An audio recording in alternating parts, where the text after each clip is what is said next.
Good evening and welcome.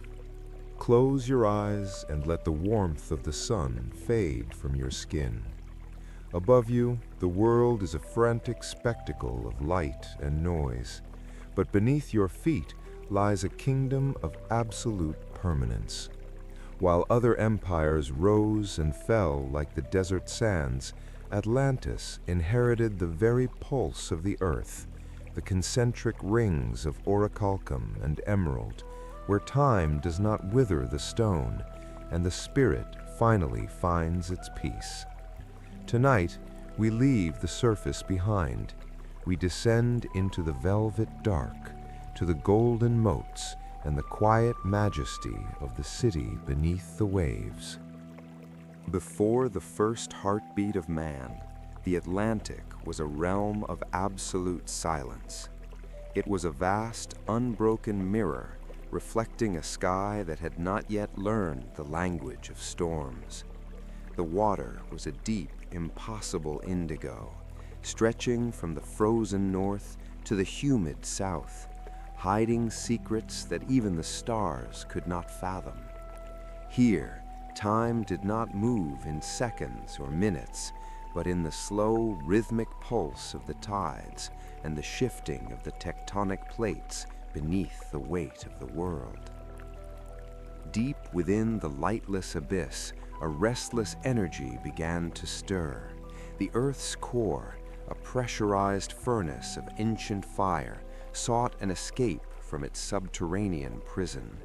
The seabed groaned under the mounting tension, the very foundations of the ocean floor buckling as a rift opened.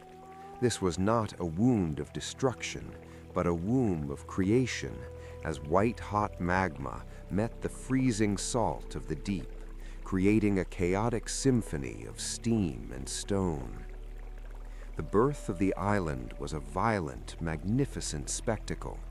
Columnar plumes of ash and steam broke through the surface of the mirror-like sea, rising miles into the atmosphere. The water boiled, turning into a frothy white churn as the mountain of the deep finally pierced the horizon. It was a jagged, obsidian tooth emerging from the throat of the ocean, birthed in fire and baptized in the salt of a young, unmapped world. For years, the new land was a desolate landscape of cooling basalt and hardening ash. The sun beat down on the black rock, and the rain washed away the soot of its birth. There were no birds to cry in the air, no trees to rustle in the breeze, only the endless, rhythmic crashing of waves against the new shore. It was a blank slate, a cathedral of stone, waiting for its first worshiper to arrive and claim the heights. The winds, carrying the microscopic seeds of life from distant continents, eventually found purchase in the cracks of the volcanic rock. Mosses began to carpet the jagged edges, and hardy shrubs took root in the mineral-rich soil. Slowly, the black mountain began to turn green, a vibrant emerald jewel set in a sapphire crown.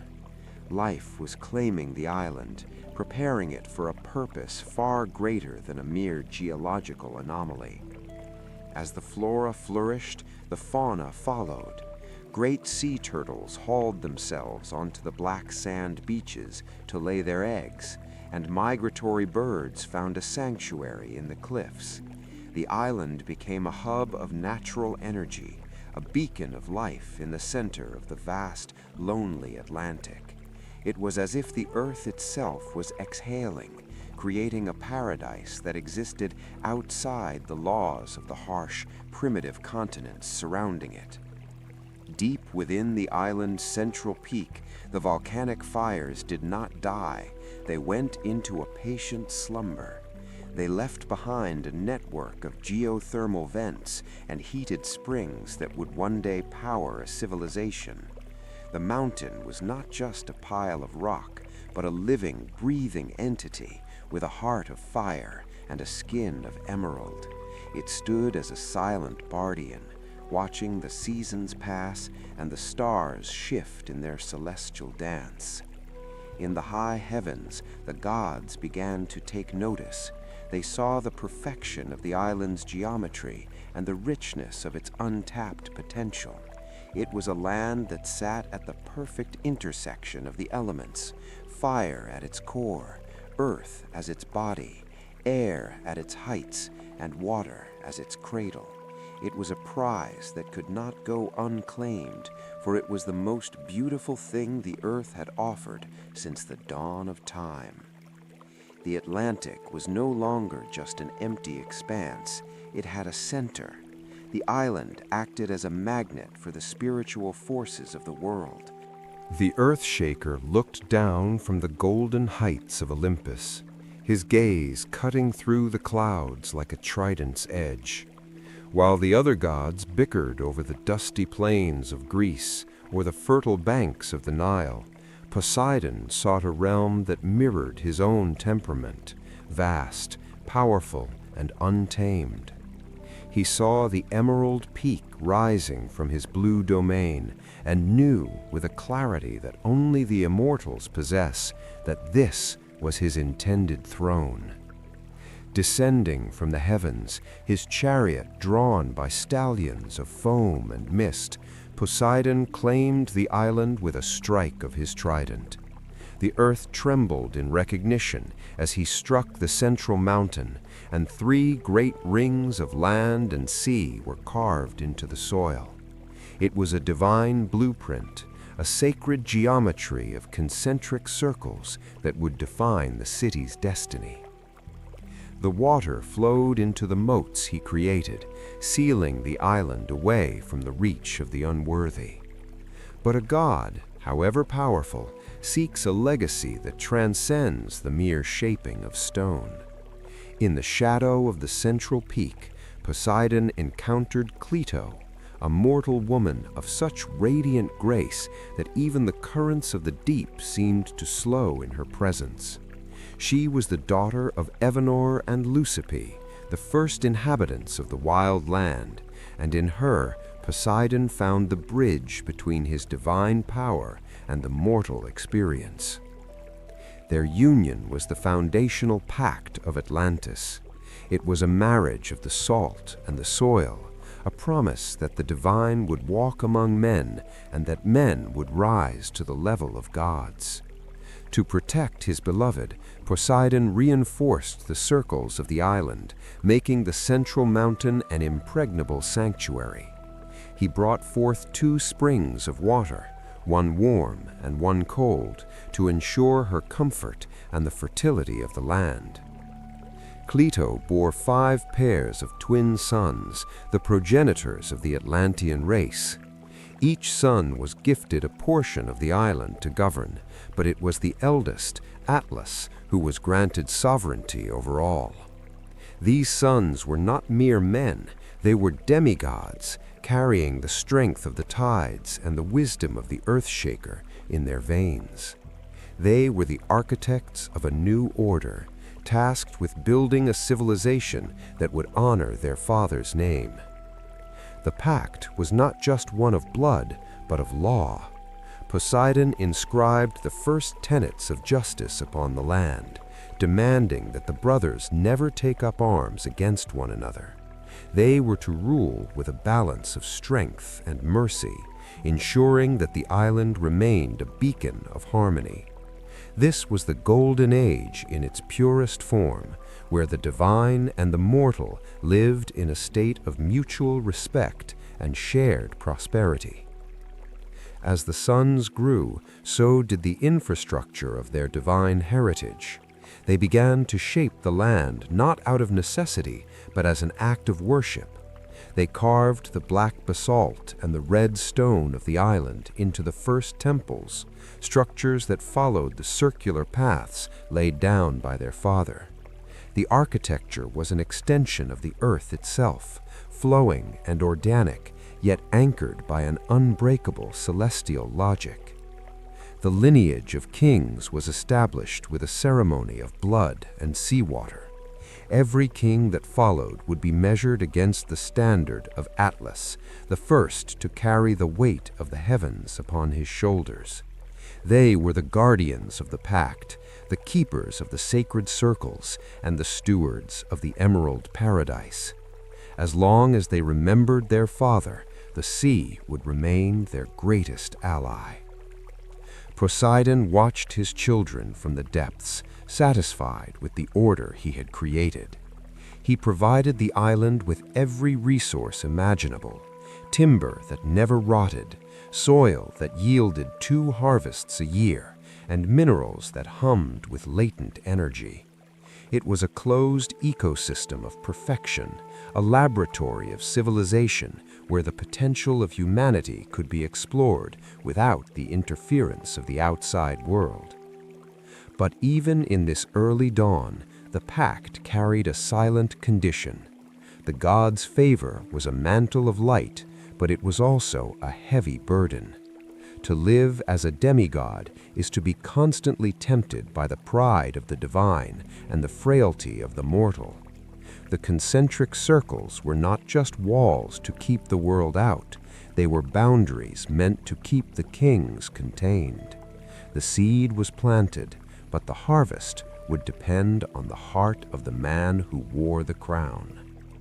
Atlas stood upon the highest precipice of the central mountain, his eyes tracing the horizon where the blue of the sea met the blue of the sky. As the eldest of the 10, he did not just inherit a kingdom, he inherited a vision. He was the first to look at the raw beauty of the island and see a metropolis. Under his gaze, the wild emerald slopes were measured, the first grids were drawn, and the name of the ocean, the Atlantic, was spoken as a testament to his reign. The coronation of Atlas was not a ceremony of gold, but of stone and labor. He was the first king to put his hands into the earth, showing his brothers that to rule is to build. He directed the quarrying of the red, black, and white stones that lay in the island's belly.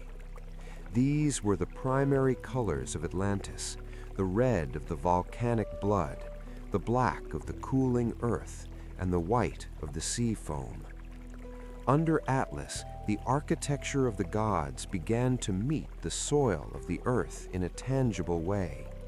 He envisioned a central palace that sat like a crown upon the mountain, a structure that would serve as both a home for the royal line and a focal point for the entire civilization. The walls were not built to divide, but to channel the energy of the geothermal springs that bubbled beneath the surface, heating the halls and providing endless water. He was a master of logistics before the word existed. Atlas understood that a city is a living organism that must breathe and eat. He organized the first irrigation systems, diverting the mountain's fresh water into the agricultural zones of the outer rings. He taught his people that the land was a gift that required a dialogue. If you tended to the soil would provide the foundations for the sky. The bridges were his greatest pride. Atlas saw the watery moats his father had carved and refused to let them be barriers. He commissioned the first great spans, massive stone structures that connected the concentric rings. These were not mere paths, they were artistic triumphs, carved with the history of their divine lineage and the legends of the sea. They were the veins that allowed the lifeblood of the city to flow from the heart to the limbs. As King of Kings, Atlas held a court where wisdom was valued above wealth. He gathered the most brilliant minds of his generation, the first engineers, the first poets, and the first botanists. They met in the open air under the shade of the great trees that Poseidon had planted for Cleito. Here, the laws of the island were refined, focusing on the preservation of the natural balance and the pursuit of intellectual excellence. His presence was felt in every corner of the island. It was said that Atlas could walk the entire circumference of the inner ring and know every citizen by name. He was a shepherd king, a man of immense physical stature and even greater spiritual weight. He bore the responsibility of the island's soul, ensuring that the divine spark of his father was never extinguished by the mundane needs of survival. The first king also understood the importance of the sea. He established the first shipyards in the outer moats, commissioning vessels that were designed to mimic the grace of the dolphin and the strength of the whale. He knew that while the island was their home, the ocean was their highway.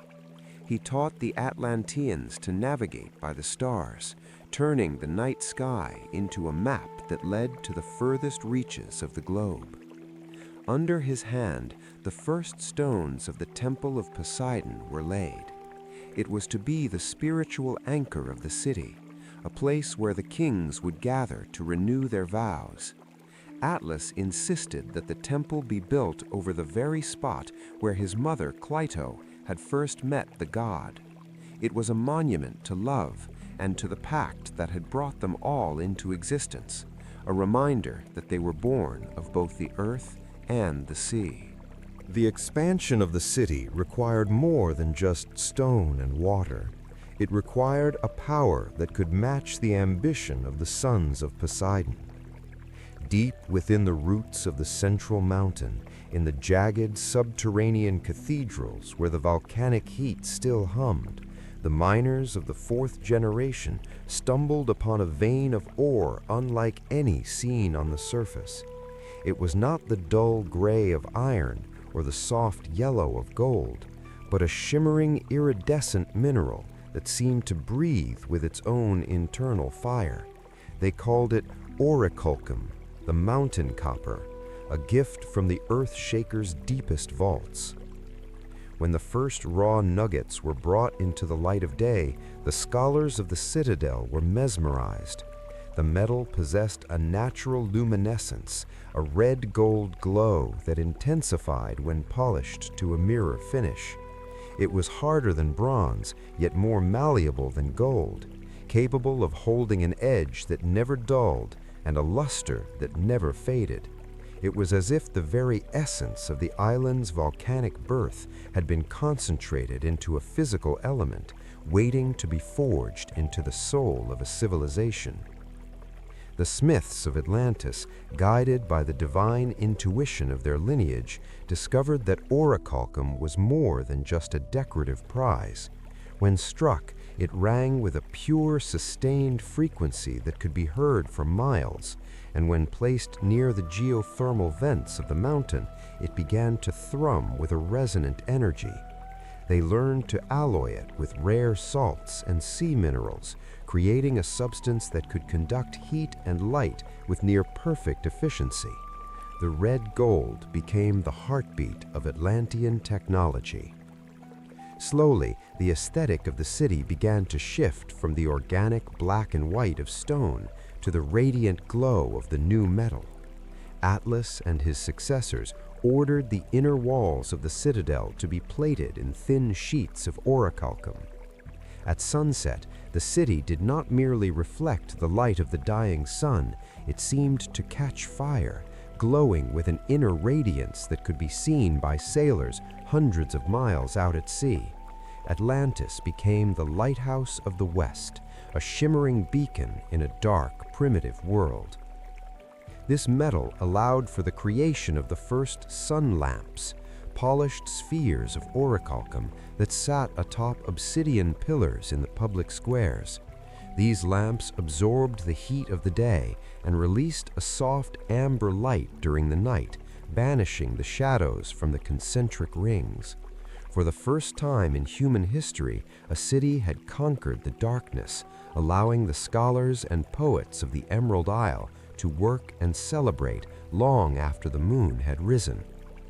But the utility of orichalcum extended into the very infrastructure of the empire. It was used to line the great canals, preventing the salt water from eroding the stone and keeping the currents flowing with unnatural speed.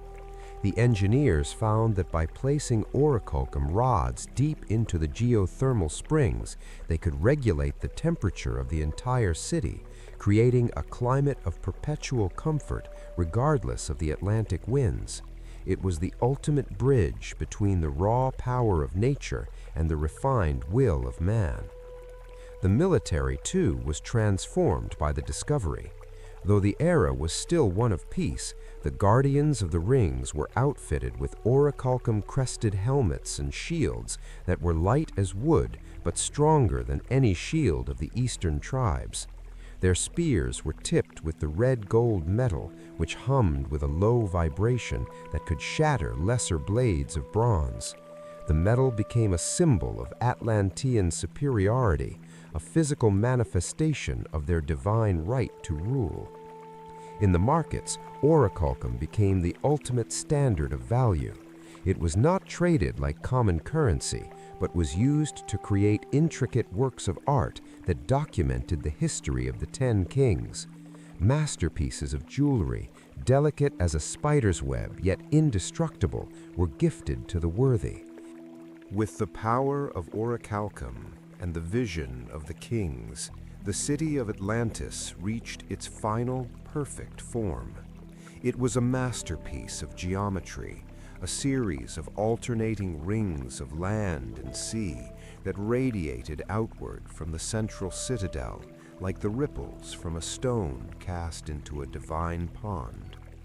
Each ring had its own character, its own purpose, and its own unique harmony. The design was not just for defense or aesthetics, it was a physical representation of the cosmic order, where every citizen had a place within the sacred circles. The innermost ring, the crown of Plato, remained the sanctuary of the elite. It was here that the royal palaces sat, connected by the most ornate of the orichalcum-plated bridges. The air here was scented with the exotic blooms of the royal gardens, and the sound of the geothermal fountains was a constant, soothing lullaby. It was a place of quiet contemplation and high governance, where the kings sat in council to ensure the balance of the empire remained undisturbed. Beyond the inner moat lay the second ring, the circle of the scholars and artisans. This was the intellectual engine of the city, a grand libraries, open-air theaters, and the workshops of the master smiths. The architecture here was a blend of red and white stone, with tall, slender towers that housed the crystal lenses of the astronomers. It was a ring of constant movement and creation, where the knowledge of the past was forged into the tools of the future. The third ring was the Belt of the People, a vast expanse of residential districts and bustling marketplaces. Here, the citizens of Atlantis lived in houses carved from the local basalt, each with its own internal plumbing and garden terrace. The canals were filled with small, colorful boats ferrying goods from the outer docks. It was a vibrant tapestry of daily life, where the wealth of the empire was visible in the quality of the food, the finery of the clothes, and the joy of the children playing in the sun-drenched squares. The final and largest ring of land was the Plain of Abundance, a massive agricultural zone that stretched toward the outer containment wall.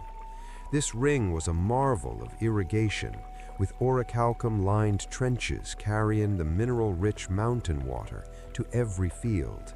It produced enough grain, fruit, and livestock to feed the entire population twice over. The farmers of Atlantis were not peasants, but respected stewards of the earth, utilizing the geothermal heat to grow crops that were unknown to the frozen north or the scorching south. Separating these rings were the moats, 3 great circles of salt water that acted as both highways and barriers. These moats were deep enough to accommodate the largest triremes, allowing the Atlantean navy to move from the inner harbor to the open ocean with unmatched speed. The water was kept crystal clear by a system of tidal locks that flushed the moats twice a day, ensuring that the city never felt the stagnation or grime of the continental ports. The bridges that spanned these moats were the true engineering wonders of the age. Each bridge was wide enough for 4 chariots to pass abreast and was flanked by colossal statues of the 10 kings and the gods of the sea. They were the connective tissue of the civilization, allowing for the seamless flow of people, ideas, and resources. To walk across a bridge was to transition between worlds, from the mundane bustle of the outer ring to the sacred silence of the inner citadel. With the city of the rings completed, the eyes of the Atlanteans turned toward the horizon. They were no longer content with the bounty of their own shores. They possessed the technology and the spirit to claim the entire world as their marketplace. From the great shipyards of the outer moat, thousands of vessels were launched, their hulls reinforced with orichalcum and their sails dyed a brilliant royal blue. These were the merchant fleets of the empire, the lifeblood of a trade network that stretched from the icy fjords of the north to the sun-drenched coasts of the distant west. The Atlantean ships were marvels of hydrodynamics, designed with a double-hull construction that allowed them to glide over the roughest swells of the open ocean. Unlike the fragile coastal boats of the Mediterranean tribes, these sea kings were built to withstand weeks of isolation on the high seas. They were powered by a combination of sophisticated rigging and internal geothermal engines that could propel them even when the winds turned stagnant. To the primitive eyes of the outside world, these ships appeared like moving islands, terrifying and magnificent in their speed. The primary trade route led through the Pillars of Hercules into the Great Sea. Here, the Atlanteans established fortified outposts that would later become the foundations of cities like Gadir and Tartessos. They brought with them the red gold metal, intricate glassware, and textiles so fine they felt like woven water. In exchange, they took the tin of the Britain Isles, the amber of the Baltic, and the ivory of the African plains. They did not come as conquerors, but as gods of commerce, offering a glimpse of a higher world in exchange for the raw materials of the earth. To the west, the fleets crossed the Sea of Weeds, navigating the treacherous Sargasso to reach the shores of what would one day be known as the Americas. Here, they traded for exotic feathers, rare medicinal plants, and copper from the Great Lakes. The Atlanteans were the first to map the world's currents, understanding the great conveyor belt of the ocean that allowed them to travel thousands of miles and return home with pinpoint accuracy. Their charts were secret treasures, guarded by the kings as the most valuable assets of the state. The arrival of a merchant fleet back in the harbor of Atlantis was a day of national celebration. As the blue sails appeared on the horizon, the great silver gates of the outer wall would swing open. The ships would pass through the tidal locks, their decks overflowing with the treasures of a dozen continents. The air in the third ring would become thick with the scent of foreign spices, cinnamon, frankincense, and peppers, creating a sensory bridge between the Emerald Isle and the distant corners of the globe. This global trade created a culture of extreme cosmopolitanism. The streets of the marketplace were a mosaic of languages and cultures, as foreign dignitaries and traders were permitted to stay in the outer rings. The Atlanteans absorbed the best of every culture they encountered: the mathematical precision of the East, the artistic flair of the South, and the herbal lore of the West. They became the librarians of human experience, a central hub where all the world's knowledge was filtered through the lens of their superior philosophy.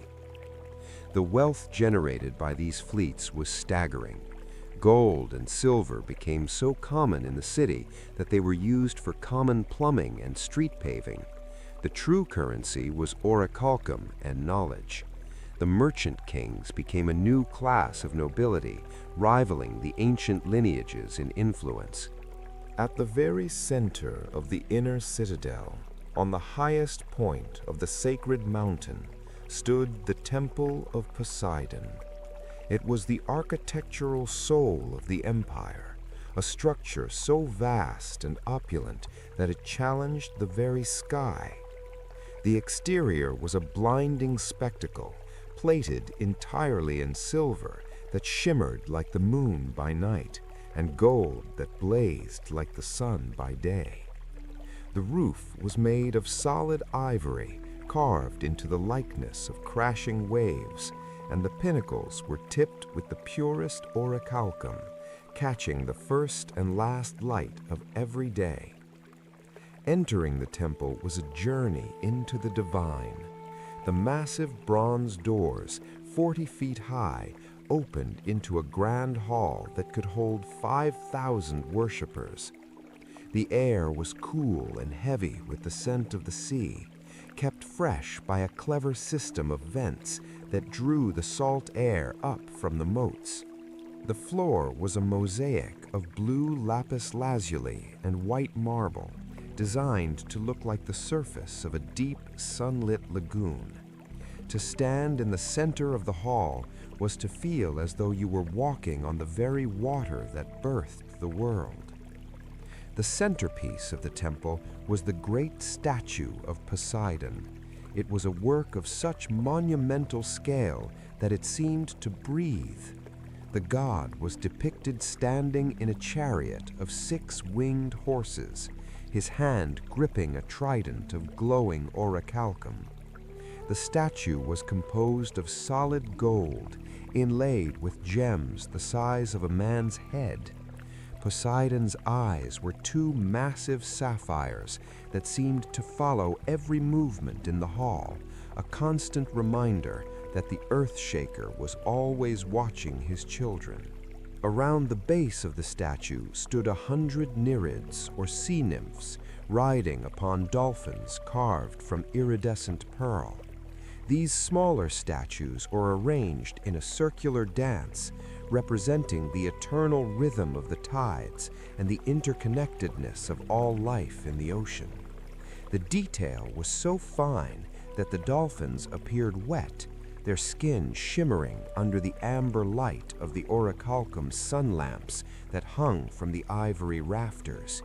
It was a vision of the ocean's beauty, stripped of its terror and captured in eternal stasis. The temple served as the repository for the empire's most sacred laws. In the shadow of the god's chariot stood a pillar of orichalcum, upon which the 10 original kings had inscribed the Pact of Poseidon. Every 5 years, the reigning kings would gather here in total isolation. They would sacrifice a bull to honor their father, letting the blood flow over the inscriptions. They would then swear to uphold the justice of the god, judging each other's actions and renewing their commitment to the harmony of the rings. Beyond its spiritual role, the temple was a marvel of acoustics. The curved walls were designed to carry the lowest whisper from the altar to the very back of the hall. When the priests sang the ancient hymns of the sea, the music would resonate within the stones, creating a harmonic resonance that synchronized the hearts of the people with the pulse of the island itself. The upper chambers of the temple were dedicated to the study of the stars and the elements. Here, the high priests, who were also the empire's greatest scientists, observed the movements of the celestial bodies through crystal lenses. They believed that the tides of the sea were controlled by the dance of the moon and the sun, and that by understanding the heavens, they could predict the moods of the ocean. The temple was a bridge between theology and physics, a place where prayer was a form of calculation.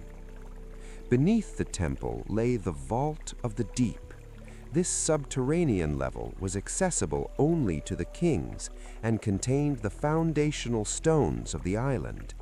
It was said that the vault was connected directly to the magma chambers of the mountain, and that the heat of the earth was used to power the eternal flames that burned on the temple's altars. This was the source of the city's life, a dangerous and holy secret that kept the kings humble in the presence of the Earthshaker's raw power. As the years passed, the rituals within the temple became more elaborate and more exclusive. What was once a place of simple gratitude to a father god became a theater of imperial power. While the inner rings of Atlantis were defined by the cold, shimmering brilliance of orichalcum and stone, the land itself was a living masterpiece. Because the island was born of volcanic fire, its soil was a dark, rich loam, saturated with minerals that pulsed with life. Coupled with the sophisticated geothermal irrigation systems designed by the first kings, the island did not follow the harsh seasons of the continents. There was no winter in the rings of Atlantis. Instead, there was a state of perpetual spring, where the air was always mild and the earth never ceased its labor of blooming. The royal gardens, which occupied the spaces between the great palaces of the inner citadel, were a botanical wonder. Here, flowers that existed nowhere else on earth opened their petals to the sun. Some were large as shields, with vibrant neon hues that seemed to glow in the twilight, while others were delicate as lace, releasing scents that could calm the most agitated mind or induce visions of the divine. The Atlanteans believed that every plant was a physical manifestation of a thought from the Earth Mother, and they tended to them with a reverence that bordered on the holy. In the public squares of the third ring, the gardens served a more practical but no less beautiful purpose. Huge, sprawling trees with silver-barked trunks and broad emerald leaves provided shade for the marketplaces. These trees bore fruits of impossible sweetness, clusters of berries that tasted of honey and salt, and heavy golden melons that remained cool even in the heat of midday. Because the city was designed for flow, these trees were planted along the canals, their roots helping to purify the water, and their branches creating natural tunnels of greenery for the passing boats. The agricultural zones of the outer rings were the true heart of the island's abundance. Here, the Atlanteans had perfected the art of the harvest. They did not struggle against the land. They worked in a perfect choreographed dance with it. Because of the consistent heat from the geothermal pipes buried beneath the fields, they could harvest grain 3 times a year. The stalks were taller and heavier with seed than any found in the valleys of the Nile or the Tigris, ensuring that the word famine was entirely absent from the Atlantean vocabulary. Water was the magic that made these gardens possible. A network of elevated aqueducts, carved from white marble and lined with smooth tin, carried the fresh mountain springs throughout the city. This water was not merely dumped onto the plants, it was misted through intricate orichalcum nozzles that created localized rainbows in the afternoon sun. The constant presence of running water and mist kept the humidity perfect, turning the entire city into a lush, temperate rainforest, where the greenery climbed up the walls of the basalt houses and draped over the balconies. The fauna of Atlantis lived in harmony with the flora.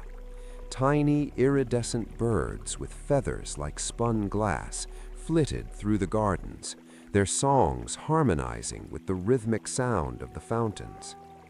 In the larger parks, gentle herbivores moved freely among the people, their presence a testament to a society that had moved beyond the need for the hunt. The Atlanteans viewed themselves as the shepherds of this paradise, the guardians of a delicate balance that allowed every living thing to thrive without competition or fear. One of the most prized areas was the Garden of Whispers, where the plants were chosen for their sensitivity to sound. It was said that these flowers would lean toward a poet as they recited their verses, and would close their petals if a harsh word was spoken nearby. This garden was used as a place of meditation and healing, where the sick would come to be bathed in the gentle vibrations of the growing things. It was a place where the barrier between the human spirit and the spirit of the woods was entirely erased. While the gardens bloomed below, the highest minds of Atlantis were focused on the world above.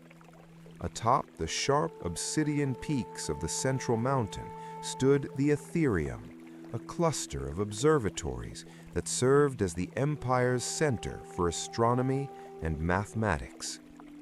These scholars, known as the Star Walkers, believed that the movements of the planets were the sheet music of the universe, and that by learning to read the stars, they could understand the true intentions of the gods.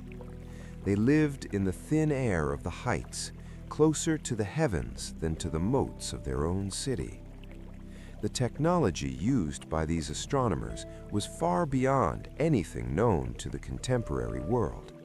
They had mastered the art of lens grinding, creating massive discs of polished quartz and volcanic glass that could pull the distant moons of Jupiter and the rings of Saturn into sharp focus.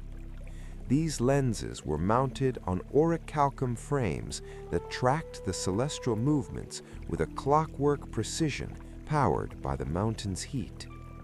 They mapped the constellations with such accuracy that their charts remained the gold standard for navigators for 10,000 years after the city fell. The Atlantean calendar was a masterpiece of sidereal calculation. They understood the precession of the equinoxes and the subtle wobbles in the Earth's axis that dictated the long-term cycles of climate and tide.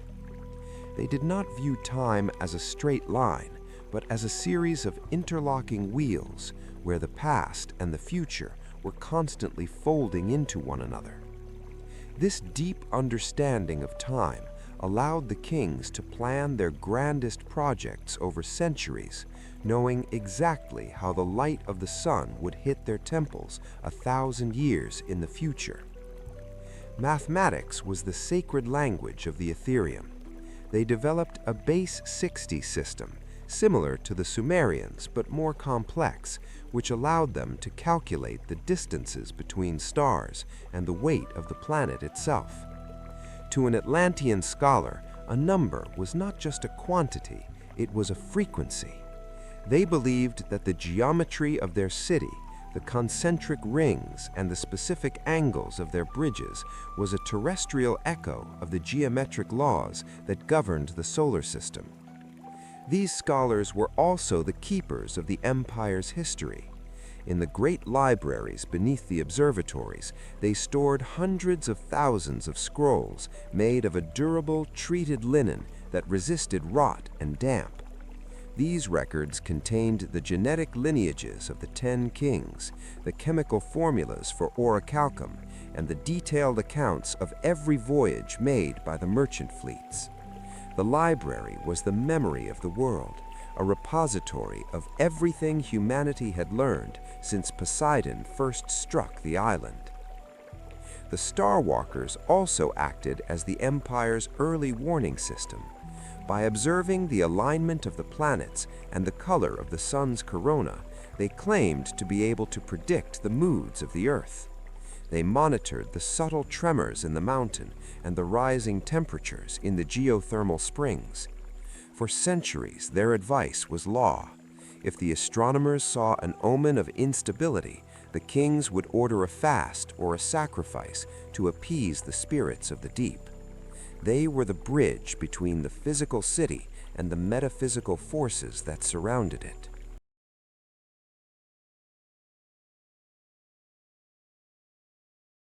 The ultimate glory of Atlantis was not found in its red gold metal or its towering observatories, but in the absolute justice that governed its people.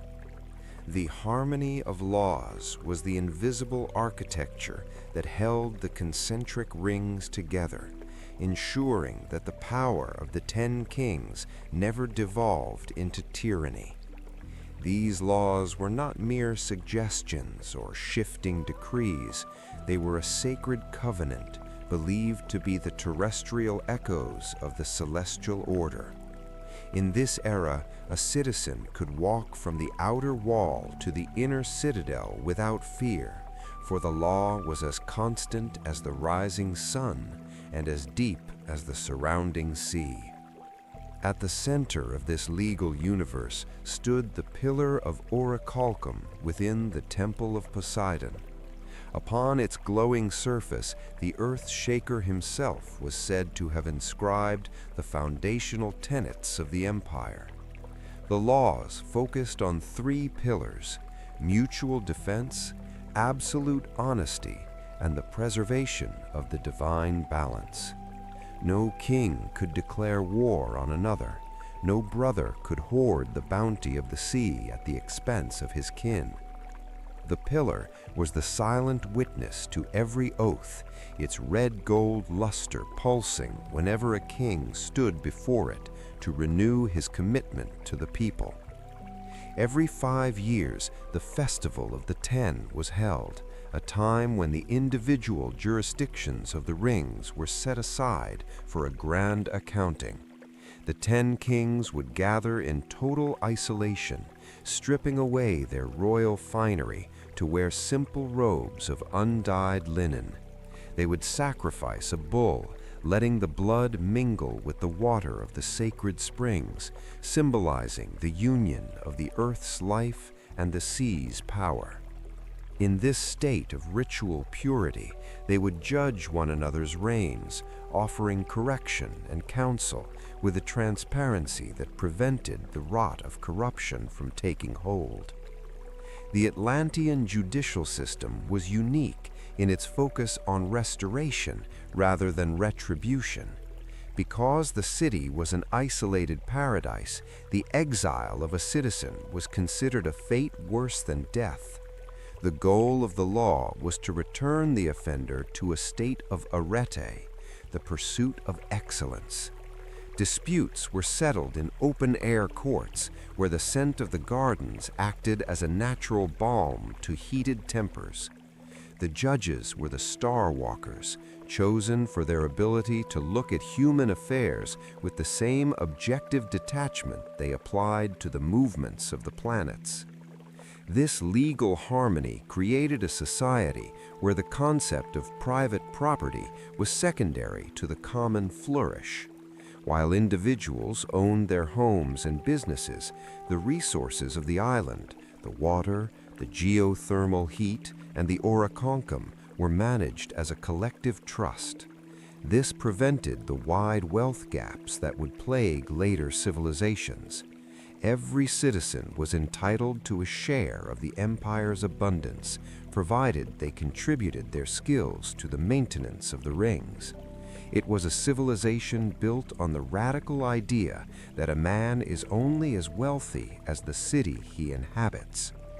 Peace was the only currency that truly mattered in the marketplaces.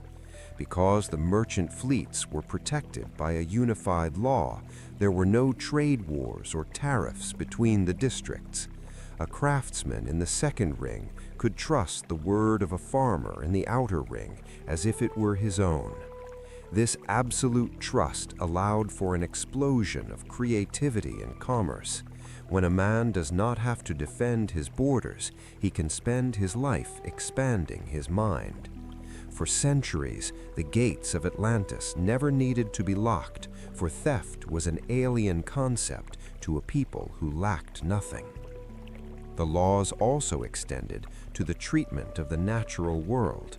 the Atlanteans were the first to codify environmental protection, recognizing that the island's beauty was the source of its strength. There were strict limits on the quarrying of the mountain and the harvesting of the forests.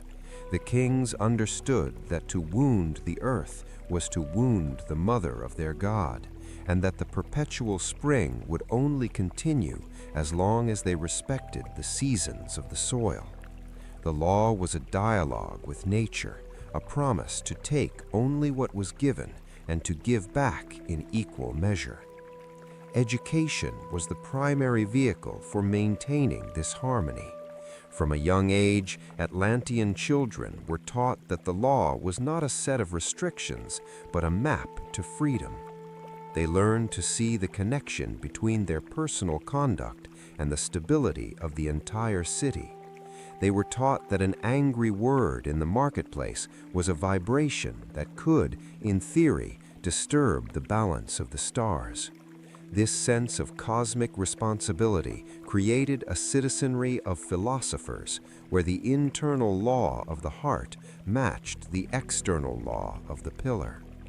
The era of the harmony of laws was the moment when Atlantis truly became a heaven on earth. The decline of Atlantis did not begin with a roar of thunder or a crack in the earth, but with a quiet, persistent whisper in the hearts of the ruling class. Centuries of absolute comfort and unchallenged dominance had bred a peculiar kind of boredom among the descendants of Atlas. The divine blood of Poseidon, once a roaring torrent of wisdom and strength, had been thinned by generations of soft living. The kings no longer looked at the concentric rings as a sacred geometry to be protected. They began to see them as a cage that limited their reach. The humility that had defined the first king was replaced by a cold, calculating pride that demanded not just harmony, but total, global submission. In the high courts of the inner citadel, the conversations shifted from the preservation of justice to the expansion of influence. The kings began to compare their wealth not to their ancestors, but to the potential riches of the vast, unclaimed continents beyond the Pillars of Hercules. They looked at the primitive tribes of the Mediterranean and the Americas and saw not brothers to be guided, but resources to be harvested. The hunger for more became a spiritual parasite, eating away at the foundations of the Pact of Poseidon and replacing the old gratitude with a restless, insatiable greed. The merchant fleets, once the bringers of spices and knowledge, were repurposed for more aggressive ventures. The trade agreements that had stood for millennia were rewritten to favor Atlantis with a heavy hand. The blue-sailed ships now carried tax collectors and overseers who demanded the finest gold and the strongest labor from the distant colonies. The lighthouse of the West began to cast a long, dark shadow over the rest of the world as the Atlanteans realized that their technological superiority could be used to extract the lifeblood of other nations without firing a single shot. Inside the city, the plane of abundance was no longer enough to satisfy the elite. They began to demand exotic luxuries that required the destruction of foreign ecosystems. Pelts from the frozen north, rare corals from the south, and the very souls of those they deemed lesser.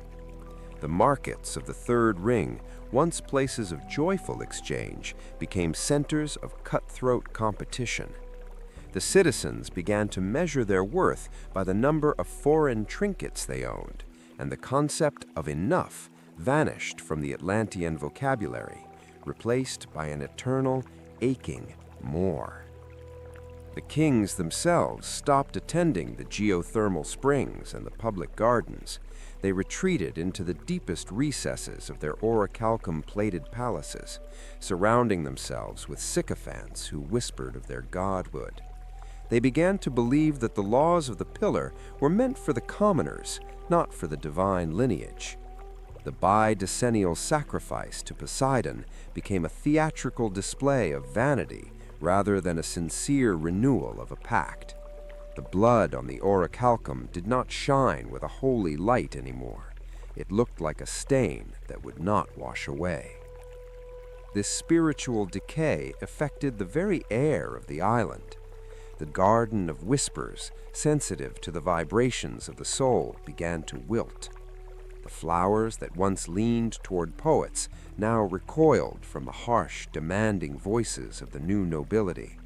The birds with glass-like feathers grew silent, and the gentle herbivores of the parks retreated to the darker corners of the woods. The people noticed, but they were too busy admiring their new treasures to care that the heart of their paradise was starting to beat with a cold, mechanical rhythm. To fuel this expansion, the miners were pushed deeper into the mountain than ever before.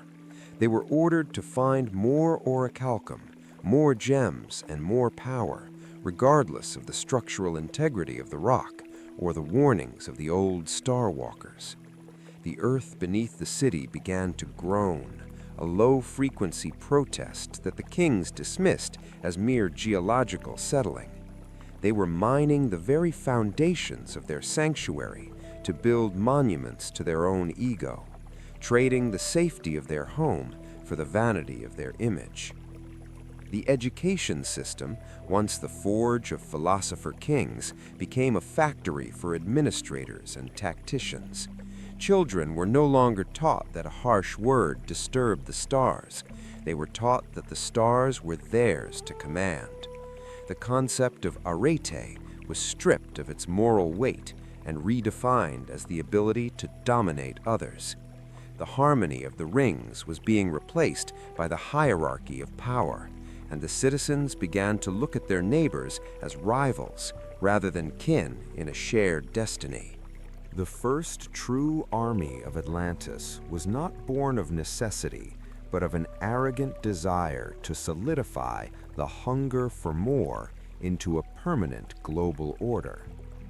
For millennia, the island had been guarded by a small ceremonial watch, but the new kings demanded a force that could project their will across the oceans. They called it the Iron Legion, though the name was a humble mask for the terrifying technology it utilized.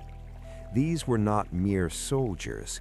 They were the elite products of a society that had mastered both the elements and the human form, designed to be the living extensions of the king's growing megalomania. The armor of the Legion was the crowning achievement of the Atlantean smiths. Using a secret process that combined orichalcum with deep-sea minerals, they forged breastplates that were lighter than leather but could turn aside a bronze blade as if it were a blade of grass. The metal was treated with a high-frequency vibration that made it nearly impossible to dent or pierce. When a phalanx of the Legion stood in the sun, the overlapping plates of red gold created a wall of blinding radiance, making it appear as though the sun itself had descended to march upon the battlefield. Their weaponry was equally unnatural to the primitive tribes they sought to conquer. The tridents of the sun were long-reaching spears tipped with a refined, crystalline form of orichalcum. These tips were not just sharp, they were capable of storing and releasing thermal energy. With a single strike, a legionnaire could melt through an enemy's shield or ignite the wooden gates of a fortified city. They carried the power of the mountain's fire in the palms of their hands, turning the art of war into a systematic display of technological execution. The training of the Legion was a brutal departure from the old Atlantean education. Candidates were taken from the second ring at a young age and subjected to a regimen that emphasized absolute obedience over philosophical inquiry. They were taught that their divine lineage made them a superior species, and that the lesser peoples of the continents were little more than cattle to be herded.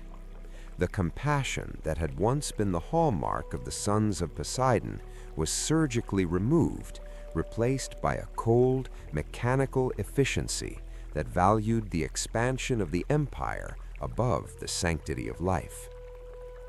To transport this force, the engineers developed the great Leviathans, massive iron-hulled warships that lacked the graceful blue sails of the merchant fleets.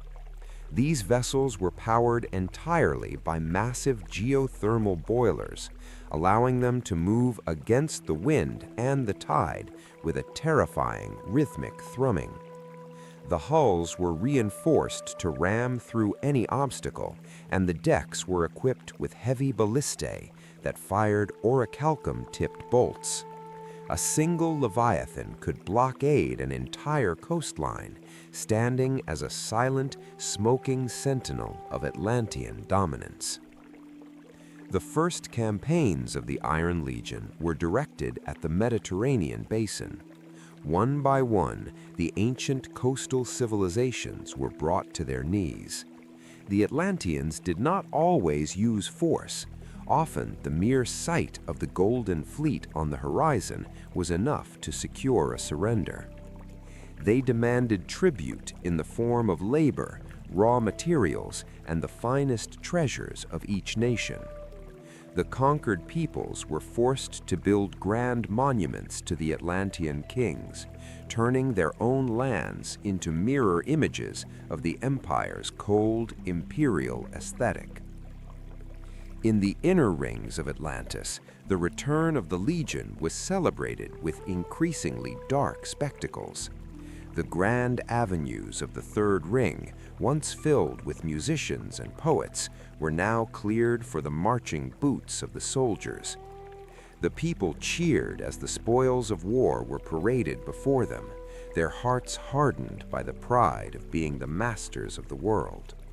The concept of harmony was now defined as the absence of resistance, and the Pact of Poseidon was reinterpreted as a divine mandate to rule the earth by fire and iron.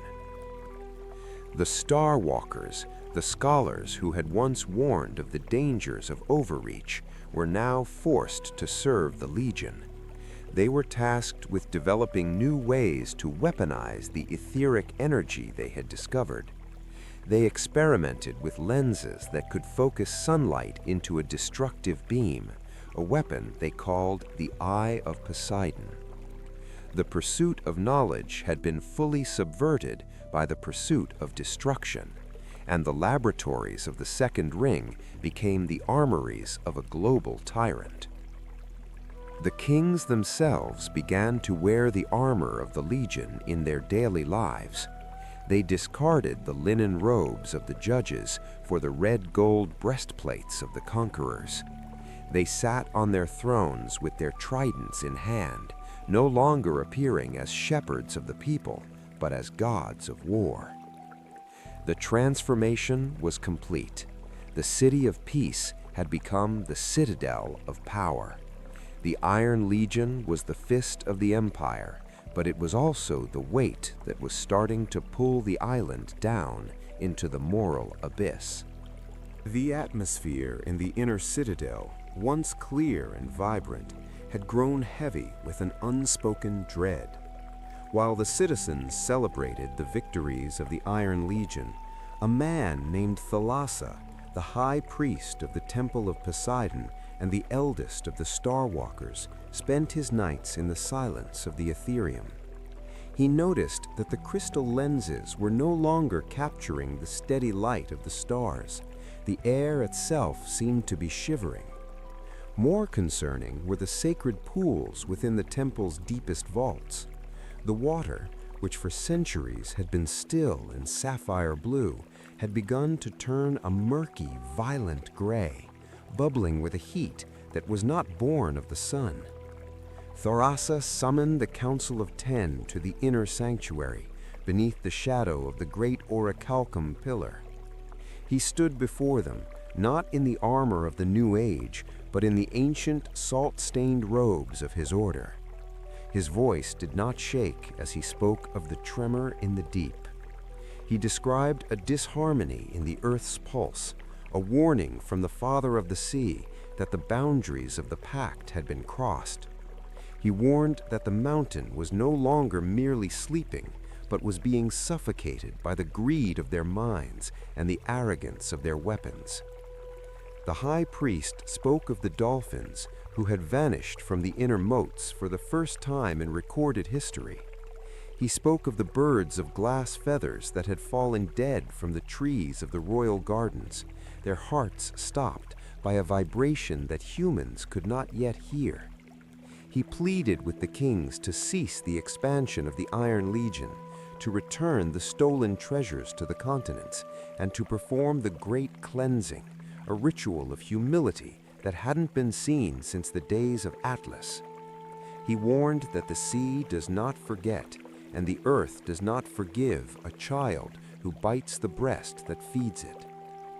The kings, however, did not listen with the ears of their ancestors. They sat on their high thrones, their hands resting on the hilts of their orichalcum swords, and they laughed.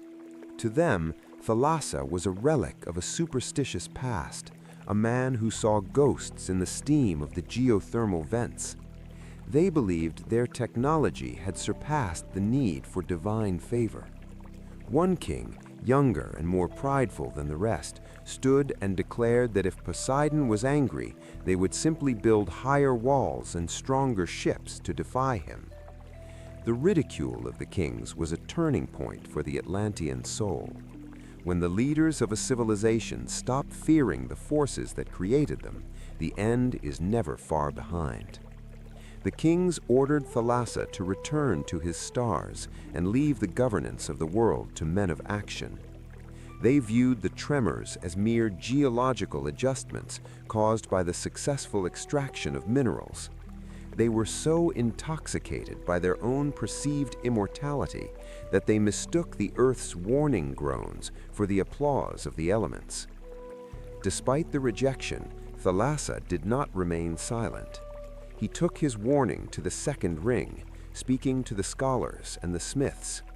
He found a small group of followers who still remembered the old ways, but the majority were too enamored with the power of the Iron Legion to listen. The promise of global dominance was a louder song than the whisper of a dying bird. The high priest realized then that the rot was not just in the palace, but in the very fabric of the society. The people had been bought with gold and silver, and they would not trade their comfort for a truth they could not see. In the days that followed the warning, the signs became more frequent and more undeniable. The geothermal springs, which provided the city with its warmth and power, began to release a faint sulfurous odor. The orichalcum plating on the temple walls began to tarnish, losing its sun-like glow and turning a sickly, bruised purple. The Star Walkers noticed that the tides were no longer following the cycles of the moon. The water was rising and falling with an erratic, feverish energy, as if the ocean itself was pacing in agitation. Deep beneath the city, the vault of the deep grew dangerously hot. The stone floor of the temple, once cool to the touch, began to radiate a heat that made it uncomfortable to stand in prayer. The priests who tended the eternal flames reported that the fires were turning a strange electric green, feeding on gases that were rising from the very core of the mountain. The foundations of the world were being softened by a heat that no Atlantean engineer could control, yet the construction of the new military towers continued without pause. Thalassa made one final attempt to save his people.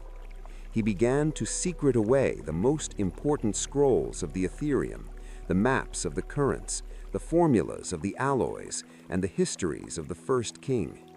He placed them in waterproof containers of lead and orichalcum, entrusting them to a few young scholars he had chosen for their humility. He told them to prepare for a journey they would not take by choice, and to keep the memory of the Golden Age alive when the Emerald Island was nothing but a story told by the waves. The High Priest's warning was the last moment of grace offered to the Empire. In defiance of the High Priest's warnings, the scientists of the Second Ring, backed by the unlimited resources of the kings, turned their attention to the most dangerous frontier of all, the manipulation of the Earth's core energy. They were no longer satisfied with the passive geothermal heat that Poseidon had provided. They sought to trigger and control the primal fire itself. They called this pursuit the Great Work, an alchemical fusion of physics and occult geometry that they believed would give them the power to move mountains, change the weather at will, and provide a source of energy that would make orichalcum look like a child's toy.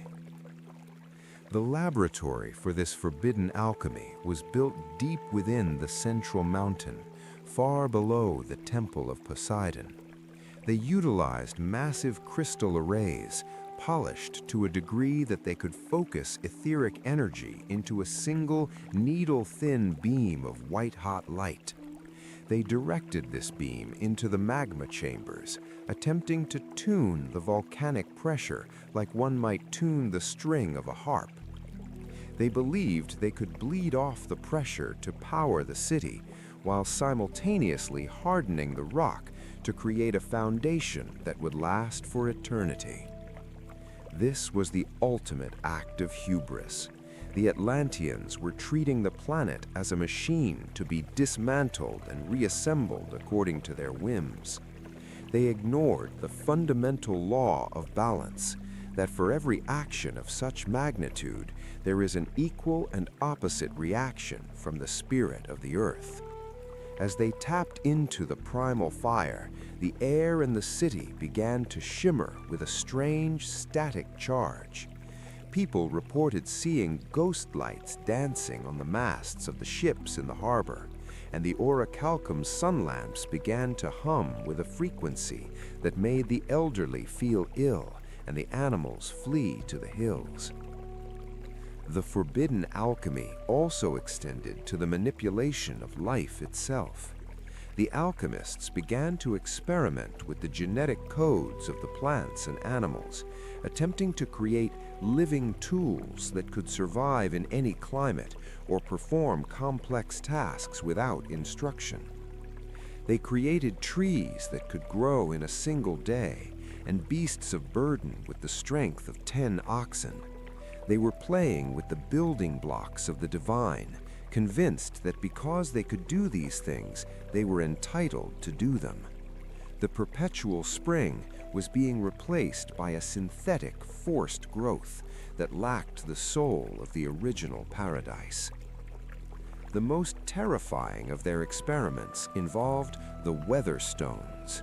These were massive pillars of orichalcum erected on the outer walls, designed to create a permanent, localized high-pressure system that would keep the Atlantic storms at bay forever.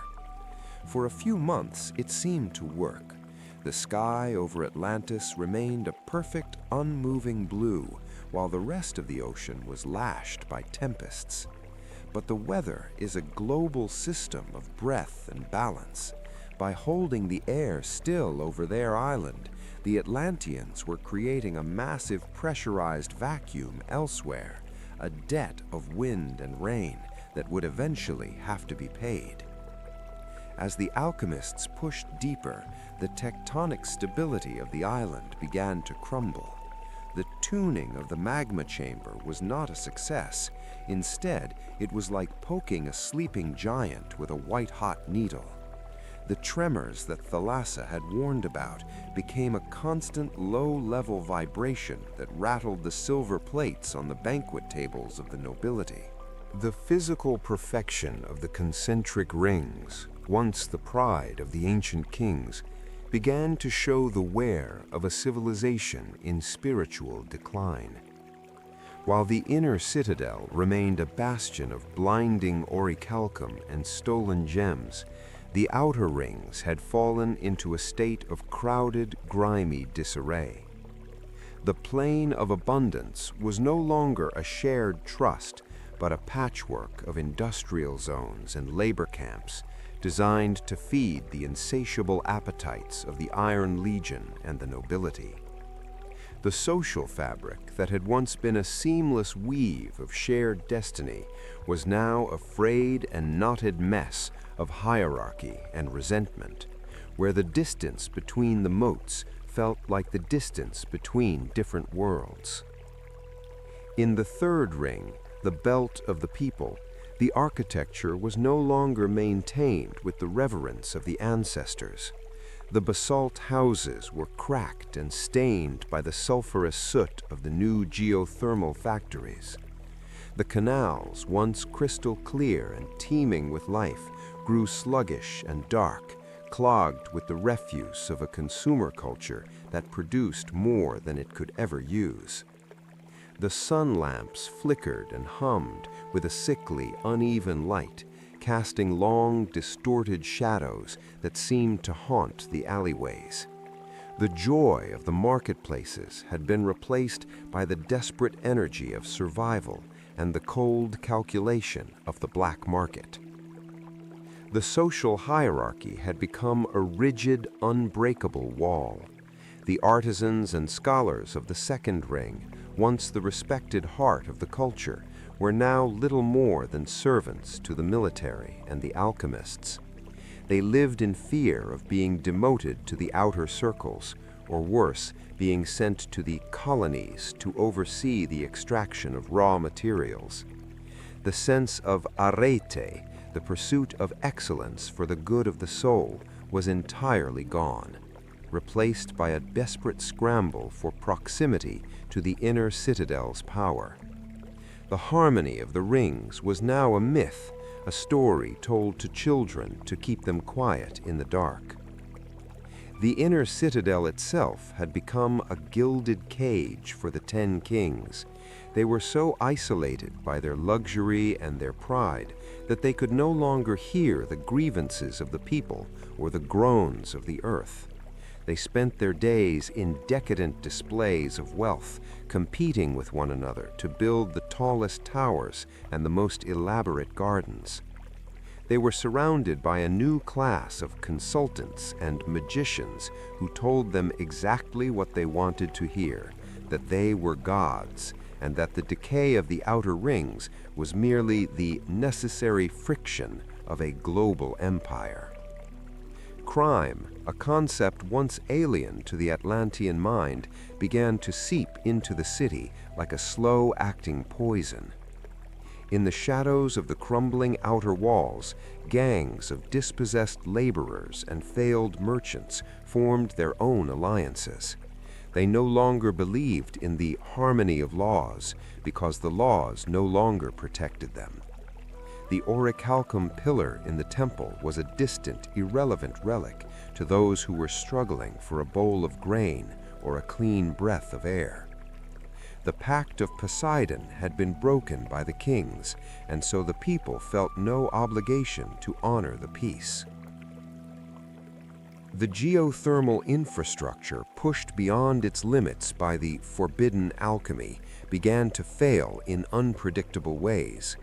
Massive steam explosions beneath the streets of the second ring occasionally leveled entire blocks, but the kings dismissed these as unavoidable anomalies. The warm and cold springs that Poseidon had gifted to Cleito were now erratic and tainted, either scalding hot or freezing cold, and smelling of the deep metallic rot of the mountain's interior. The city was literalizing its internal decay as the systems of life support became the agents of destruction. Public discourse, once a vibrant exchange of philosophy and science, had devolved into propaganda and spectacle. The theaters were used to showcase the triumphs of the Iron Legion, while the libraries were restricted to those who held the correct lineage. The people were kept in a state of constant distraction, festivals, gladiatorial games, and the promise of new treasures from the West. It was a culture of bread and circuses, powered by the dying breath of a volcano. The intellectual light of Atlantis was going out, replaced by the garish, flickering neon of imperial vanity. The gardens, too, were a shadow of their former glory. The perpetual spring was now maintained by synthetic chemicals and forced heat, resulting in plants that were monstrous and lacked scent. The great trees of the marketplaces were shedding their leaves out of season, their silver bark turning a cancerous gray. The Garden of Whispers was now silent, for the flowers had long since died of the psychic noise and the hatred that now filled the city. The emerald jewel was losing its luster, turning into a dull, cracked stone. While Atlantis rotted from within, a new power was rising in the east that would become the final catalyst for the empire's downfall. In the rugged, sun-drenched hills of Greece, a young city called Athens had begun to organize the diverse tribes of the Mediterranean into a unified resistance. These were not the lesser people the Atlantean kings had imagined. They were a hardy, resourceful folk who valued their freedom more than the shiny trinkets of the Emerald Isle. Led by generals who favored strategy over sheer force, the Athenians began to challenge the blockades of the great leviathans, proving that a spirit of liberty could pierce even the strongest orichalcum armor. The defiance of Athens was an intolerable insult to the Atlantean nobility. They had grown accustomed to the cowering of other nations, and the refusal of this primitive city to pay tribute was seen as a personal affront to their divinity. The kings met in the inner citadel, their voices echoing with a cold, metallic fury.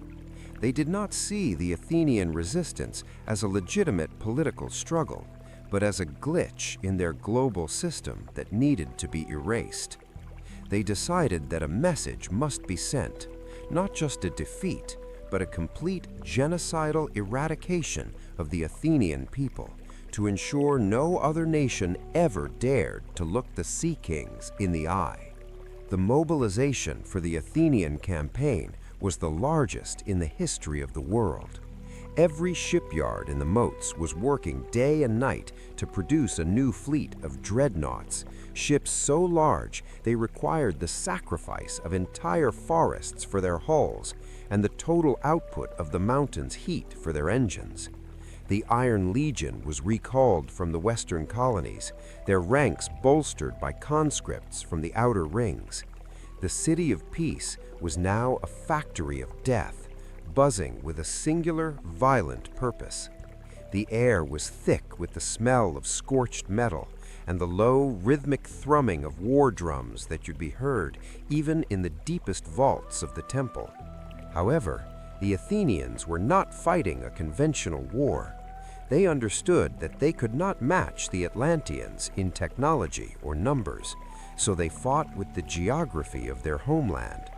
They lured the heavy, unwieldy Atlantean ships into the narrow straits and shallow bays of the Aegean, where the great leviathans became grounded and vulnerable to the small, agile Greek triremes. The sun tridents were useless in the close quarters, chaotic fighting of the mountain passes. For the first time, the Iron Legion felt the sting of defeat, not from a superior weapon, but from a superior will and an understanding of the earth. This resistance drove the Atlantean kings into a state of near insanity. They doubled their taxes on the outer rings to fund the failing war effort, causing the first open riots in the Third Ring. They ignored the increasing tremors of the island, obsessed with the Athenian problem. They began to use their forbidden alchemy on the battlefield, deploying weapons of fire and gas that poisoned the very land they sought to conquer. They were no longer trying to rule the Mediterranean, they were trying to break the spirit of the world, unaware that the more they pressed, the closer the Earth came to its breaking point. Talasa, the high priest, made one final plea to the Council of Ten. He warned that the violence of the war was resonating with the violence of the mountain. He saw a direct link between the blood spilled in the east and the rising magma in the west. He told the kings that the gathering storm was not just an Athenian army, but a cosmic correction that was being summoned by their own hatred. The kings, blinded by their pride and the scent of cordite, ordered the high priest to be confined to the Ethereum. They were finished with warnings. They were ready for the final strike.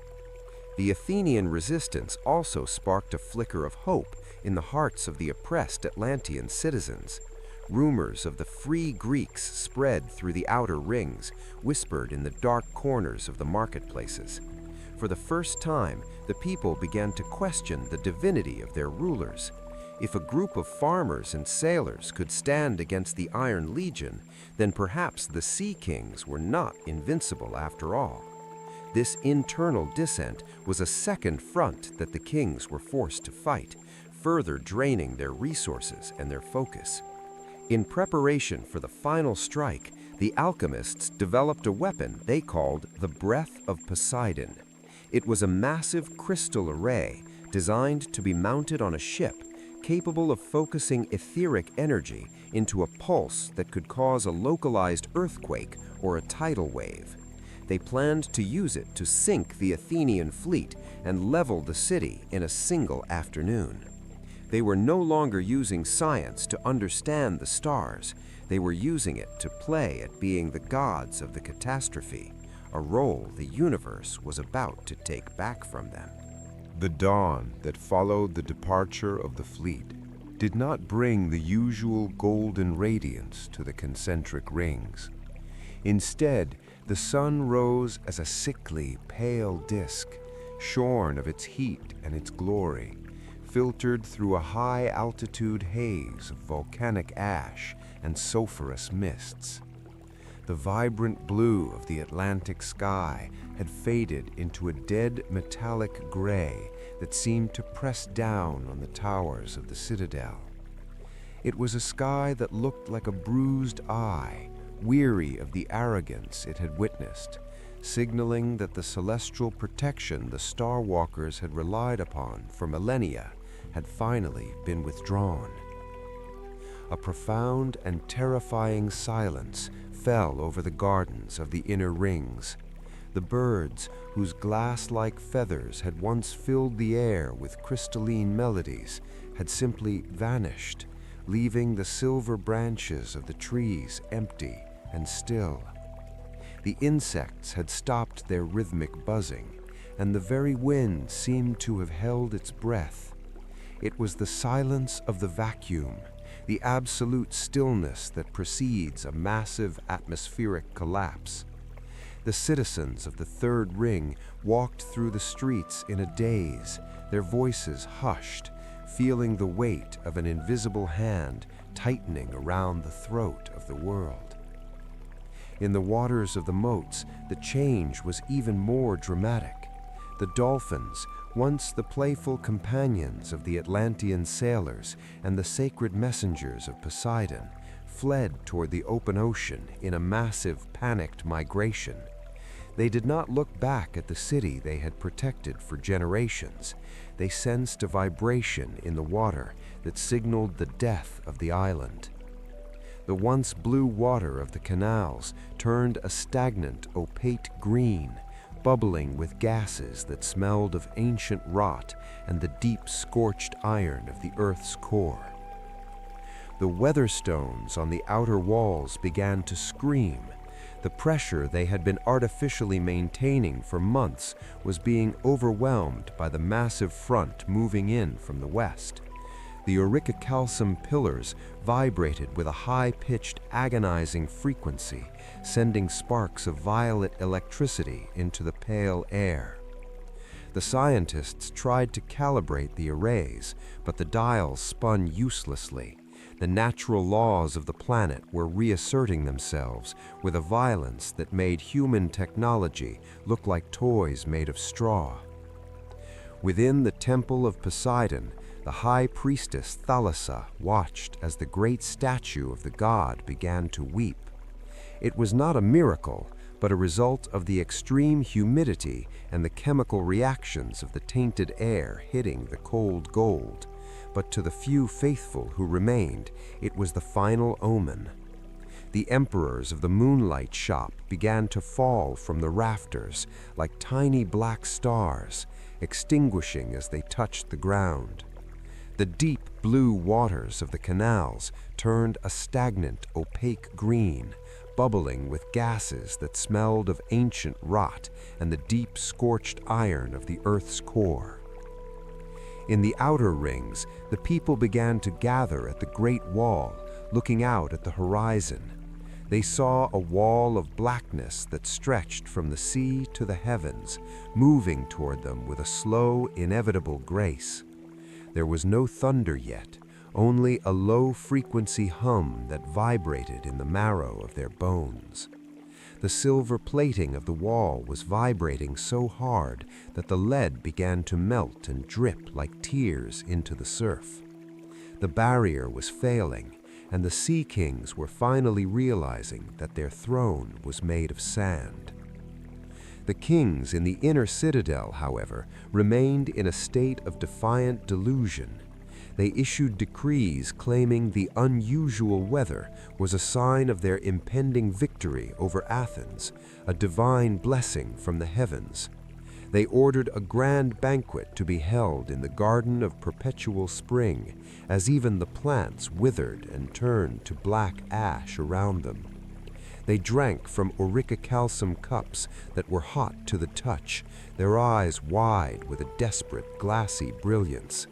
They were the masters of the pale sky, the lords of the silence, and they would not see the storm until it was upon them. The rain did not bring relief from the oppressive heat. Instead, it turned the city into a sprawling, steam-filled cauldron. As the sun vanished behind the obsidian wall of the storm, a darkness fell over Atlantis that no orichalcum lamp could pierce. It was in this absolute gloom, at the hour when the tide should have been retreating, that the earth made a sound that no living soul had ever heard, a deep tectonic groan that started in the very roots of the central mountain and rippled outward through the concentric rings. It was the sound of a foundation snapping, the first true cry of a dying world. In the silver-plated banquet halls of the inner citadel, the wine began to dance within the jeweled cups. At first, it was a subtle vibration, a series of geometric ripples that mirrored the city's own rings. But within seconds, the vibration turned into a violent shudder. The massive orichalcum chandeliers, which had hung steady for 1,000 years, began to swing like frantic pendulums, their chains shrieking against the marble ceilings.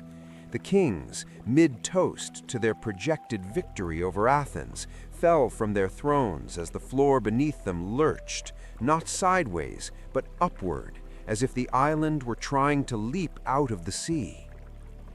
In the second ring, the laboratories of the forbidden alchemy became death traps.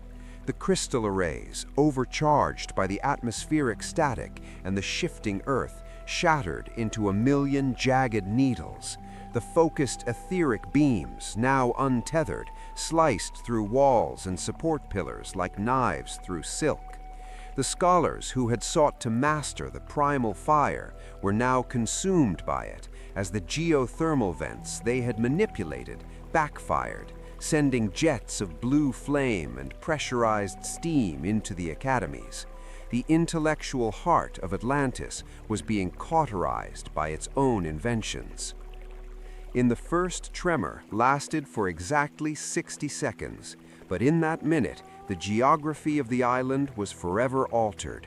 In the third ring, the great stone bridges, the masterpieces of King Atlas, developed jagged lightning bolt cracks. The weight of the orichalcum statues and the heavy military towers proved too much for the softened earth. Buildings that had stood for centuries collapsed into heaps of basalt and silver, burying the citizens who had ignored the high priest's warnings. The belt of the people was now a belt of rubble, and the screams of the trapped were drowned out by the relentless roar of the rain.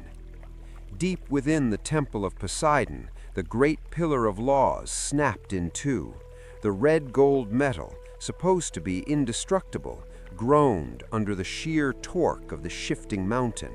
The top half of the pillar, bearing the original inscriptions of the pact, fell and crushed the altar where the kings had performed their hollow sacrifices. This was the symbolic death of the empire. The law was broken, the altar was smashed, and the god had turned his face away. Thalassa, watching from the Ethereum, knew that this was not a disaster to be survived, but a judgment to be endured. As the shaking subsided, a terrifying new sound emerged, the sound of rushing water. The first tremor had breached the Great Wall in a dozen places. The silver and lead plating, brittle from the unnatural heat, had shattered, allowing the pressurized Atlantic to pour into the outer ring. This was not a flood, but a series of high-velocity jets that leveled the outer housing districts in minutes. The sea, which the Atlanteans had treated as their servant and their highway, was now the invader, reclaiming the land that Poseidon had once carved from its depths. The kings, recovering from their fall, scrambled to the balconies of the inner palace. They looked out at a city that was glowing with a chaotic, hellish light. Fires from the broken gas lines and the short-circuited sun lamps turned the steam into a glowing orange fog. They saw their magnificent rings disappearing under the rising tide and the falling ruins. For the first time, the divine lineage felt the cold, sharp edge of mortal terror. Their tridents were useless against the shaking earth. Their armor was merely a heavy weight that would soon drag them to the bottom. In the plain of abundance, the geothermal irrigation pipes exploded in a synchronized chain reaction. The fertile soil, saturated with mineral-rich water and ash, turned into a thick black slurry, a mudslide of epic proportions that began to slide toward the inner moats. The gardens that had fed the empire were now a suffocating tide of filth, burying the livestock and the orchards. The perpetual spring was being buried under the weight of its own excess, returning to the primordial mud from which it had been born. The people of the outer rings, those who had survived the initial collapse, fled toward the inner bridges, hoping to find sanctuary in the citadel. But the bridges were either broken or blocked by the Iron Legion, who had been ordered to keep the lower classes out of the royal sanctum. While the mortals of Atlantis struggled in the mud and the fire, a different kind of gathering took place on the luminous heights of Mount Olympus. Zeus, the king of gods, sat upon his throne of storm clouds, his brow furrowed with a sorrow that could crack the sky. Beside him stood Poseidon, his brother, whose hair was no longer the color of the sea, but the gray of a storm-tossed reef. The gods had watched the Emerald Chronicles unfold with a mixture of pride and eventually a cold, divine fury. They saw the corruption of the paradise, the violation of the natural laws, and the arrogance of the men who thought they could bind the winds and the tides. Zeus did not call the council to debate, but to pronounce a verdict. He looked down through the veil of ash and steam at the glowing rings of the island. He saw the Iron Legion marching over the bodies of their own kin, and he saw the alchemists trying to pierce the heart of the world with their etheric beams. He spoke in a voice that was the origin of all thunder, declaring that the experiment of Atlantis had failed. The bridge between the divine and the mortal had been turned into a weapon, and for the sake of the rest of the world, that bridge had to be demolished. Poseidon, the father of the island, offered no defense. He had given his children everything: the red gold metal, the perpetual spring, and the protection of the moats. In return, they had turned his temples into theaters of vanity and his oceans into a graveyard for their enemies. He raised his great trident, not to strike the earth in anger, but to withdraw his hand from the island's foundations. Without the gods' constant will to hold it aloft, the volcanic mountain was nothing more than a heavy weight resting on a hollow crust. The pact was officially dissolved. The other gods added their own judgments to the scales. Athena, who had watched the Athenians defend their homes with simple courage, withdrew the light of wisdom from the Atlantean scholars, leaving them to fumble in the dark with their broken crystals. Demeter withdrew the fertility of the soil, ensuring that nothing would ever bloom on that land again. Even Aphrodite, who had blessed the gardens with beauty, turned her back, leaving the city to the cold, ugly reality of its own making. The spiritual shield of Atlantis was gone, leaving the island naked before the forces of the vacuum. Zeus raised his master bolt, the one that had forged the stars and quelled the titans. He did not aim it at the people, but at the weather stones and the etheric arrays that were still trying to defy the natural order. With a single blinding strike, he shattered the artificial atmospheric dome that the Atlanteans had built. The vacuum they had created elsewhere rushed back in with the force of 1,000 hurricanes. The gathering storm was no longer just a weather pattern. It was the physical manifestation of Zeus's rage, a cosmic broom designed to sweep the ocean clean. On the island, the effect was instantaneous. The air pressure dropped so rapidly that the ears of the citizens bled and the lungs of the elderly collapsed. The rain, which had been heavy, now became a solid wall of water, moving so fast it stripped the silver plating from the buildings like skin from a bone. The lightning was constant, a strobe light effect of violet and white that revealed the total chaos of the sinking rings. The gods were no longer hidden. Their presence was felt in every strike of the wind and every surge of the tide. The council on Olympus was a somber affair. There was no joy in the destruction of so much beauty. They looked at the libraries that were about to be lost and the gardens that were already buried. They saw the few remaining innocents, the children and the humble priests, and Zeus, in a rare moment of mercy, directed the winds to push a few of the smaller, blue-sailed ships toward the open sea, away from the center of the vortex. These would be the seeds of the new world, the carriers of the warning. The gods understood that Atlantis had to be more than just destroyed. It had to be erased. If a single tower remained, men would one day try to rebuild the arrogance. If a single scroll of the forbidden alchemy survived, the cycle of destruction would begin again. The judgment was for total submergence, a return to the primeval sea where the story began. The island was to become a myth, a ghost story to haunt the dreams of future empires, a reminder that the earth is a living thing that cannot be owned. As the council concluded, Poseidon took his place at the edge of the celestial heights. He looked down at the central ring, where the queen of the island was currently leading a final, desperate prayer. He felt a flicker of the old love he had for Clito, but he did not waver. He plunged his trident into the ethereal sea that surrounded Olympus, sending a final massive pulse of energy down to the Atlantic floor. The Great Wall, once the silver-plated pride of the empire, was the first to surrender to the Atlantic's fury. The weather stones, meant to hold the ocean at bay, had become lightning rods for Zeus's wrath, exploding in showers of molten orichalcum. Without the artificial pressure dome, a rogue wave, A wall of black water 500 feet high rose out of the dark. It did not break against the wall, it simply erased it.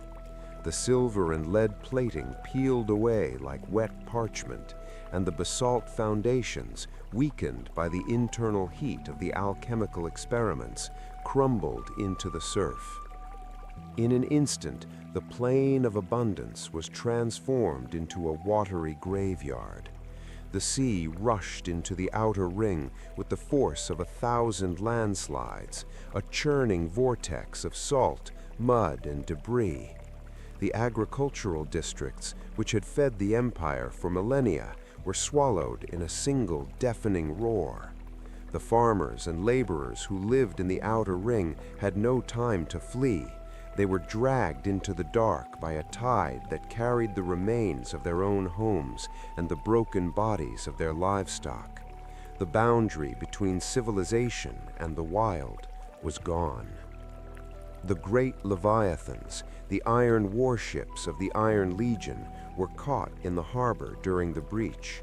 These massive vessels, designed to dominate the open sea, were helpless against the surging pressure of the enclosed moat. The wave lifted the multi-ton ships as if they were driftwood, smashing them against the stone bridges of the second ring. The sound of metal screaming against stone echoed through the city, a mechanical death rattle as the hulls snapped and the geothermal boilers exploded, scalding any who had survived the initial impact. As the water claimed the first ring, the weight of the sea began to exert an impossible pressure on the island's crust. The forbidden alchemy had left the earth honeycombed with tunnels and vents, and now the ocean found its way into these subterranean wounds. Steam explosions of volcanic magnitude erupted from beneath the streets, blowing entire city blocks into the air. The very ground was liquefying, turning the solid basalt into a treacherous slurry that could no longer support the weight of the orichalcum towers. Bridges connecting the outer ring to the second ring became the only hope for thousands of panicked citizens. But these bridges, masterpieces of Atlas, were not designed for the weight of a terrified population and the force of a surging ocean. As the crowd surged across, the stone arches buckled. In a scene of absolute horror, the grand spans collapsed into the moats, turning the pathways of progress into the altars of a massacre. The rings of civilization were being cut off from one another, isolating the doomed in their own disappearing districts. In the second ring, the scholars and artisans watched the outer wall vanish with a realization that transcended terror. They saw the lighthouse of the West being extinguished by the very element they thought they had mastered. The libraries, containing the history of 10,000 years, were flooded as the sea breached the academic districts. Scrolls of irreplaceable wisdom turned to gray pulp in the salt water, and the grand lenses of the Ethereum were shattered by the falling masonry. The memory of the world was being washed away, one chamber at a time. The Iron Legion, once the invincible fist of the kings, was now a disorganized mass of drowning men. Their heavy orichalcum armor, designed to turn aside spears, became their greatest enemy. As the water rose, the weight of the metal dragged them to the bottom of the canals, their glowing spears flickering out like dying embers in the dark. There was no enemy to fight, no phalanx to hold. There was only the cold, impartial weight of the Atlantic, reclaiming the metal that had been stolen from its depths. The kings in the inner citadel ordered the final locks of the inner moat to be sealed, effectively sacrificing the entire population of the outer rings to buy themselves a few more minutes of life. They stood on their high balconies, watching the water crest over the second ring. The emerald jewel was now mostly blue and black, a flickering candle in a hurricane. They still held their golden scepters, but their hands were shaking so violently that the metal clattered against their rings. The Sea Kings were now merely prisoners in a sinking tower. The air was filled with a sound that was neither wind nor water, but a combination of both, a high-pitched whistling as the air was forced out of the subterranean vaults by the rushing sea. It sounded like the island itself was screaming in agony. The geothermal lights were completely gone now, replaced by the intermittent, terrifying brilliance of the lightning and the dull red glow of the magma that was beginning to seep through the cracks in the central mountain. History would eventually condense the fall of the greatest empire into a single sentence, but for those trapped within the rings, time became a distorted, agonizing eternity. The sun, obscured by a shroud of ash that turned the noon sky into a bruised midnight, never truly rose on the final day. For 24 hours, the island was subjected to a rhythmic pummeling of tectonic shifts and oceanic surges that defied the laws of nature. It was a day and a night where the concepts of distance and safety vanished, replaced by a singular, crushing reality. The earth was no longer solid, and the sea was no longer level. In the inner citadel, the day began with the final collapse of the geothermal grid. The artificial heat that had sustained the perpetual spring vanished, and for a few fleeting moments, a terrifying chill gripped the city before the volcanic fires surged to take its place. The ground did not just shake, it breathed, rising and falling in waves of stone that shattered the orichalcum-plated foundations of the royal palaces. The kings, once the masters of the world, were reduced to crawling on their hands and knees across floors of cracked marble, their crowns discarded like useless toys in the dust. By the time the night portion of the cataclysm arrived, the central mountain, the very heart of Atlantis, underwent a total caldera collapse. The forbidden alchemy had hollowed out the mountain's roots, and under the weight of the encroaching ocean, the crust finally gave way. With a sound that was heard as a low rumble in the distant hills of Athens and the forests of the Americas, the mountain imploded. A pillar of fire and pulverized stone shot 10 miles into the atmosphere, creating a localized vacuum that sucked the very air out of the surrounding streets. The night was lit only by the hellish, strobe-like flicker of lightning and the incandescent rivers of magma that began to pour from the mountain's wound. This was not the slow-moving lava of common volcanoes, but a pressurized torrent of liquid fire that met the rising sea in a chaotic explosion of steam. The resulting white fog was so thick that survivors could not see their own hands, wandering blindly through a world that was melting and drowning simultaneously. It was the night of the White Death, where the elements of fire and water engaged in their final, violent struggle for the island's soul.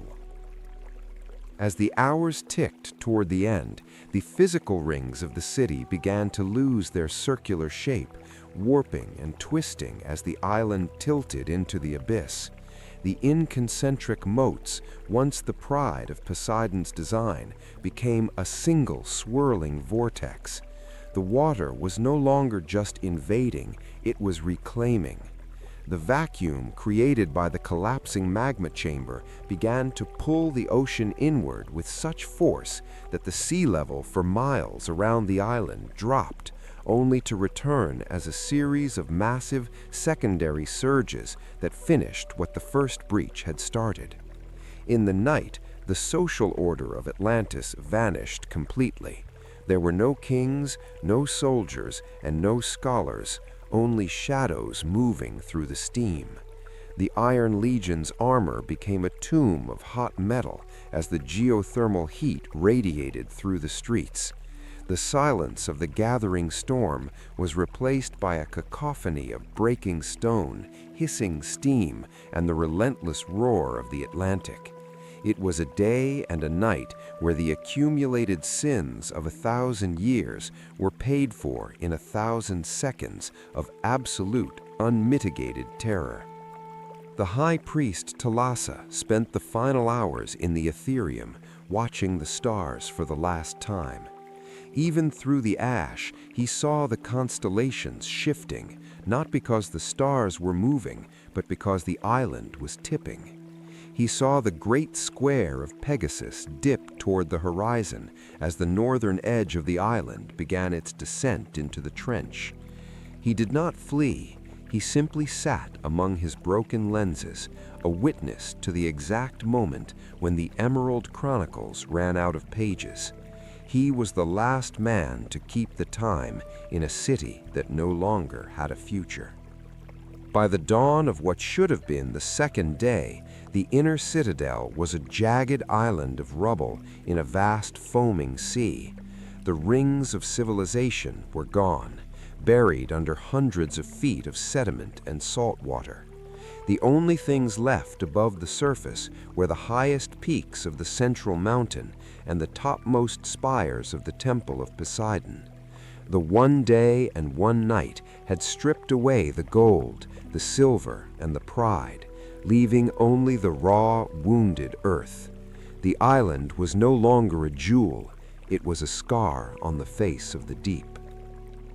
The psychological weight of those 24 hours would haunt the few survivors for the rest of their lives. Achilles, the greatest warrior of Greece, had become a figure both feared and revered across the battlefield.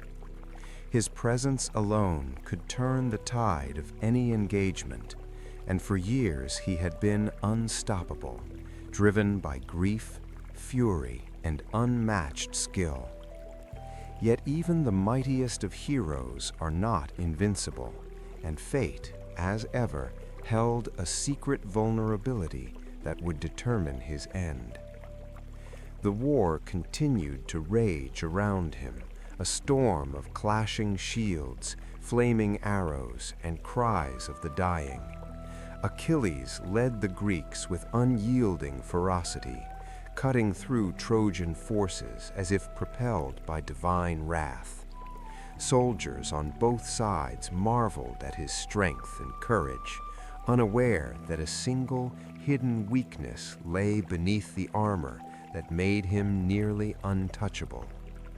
Paris, the Prince of Troy, had long been overshadowed by Hector and the might of the Greek champions.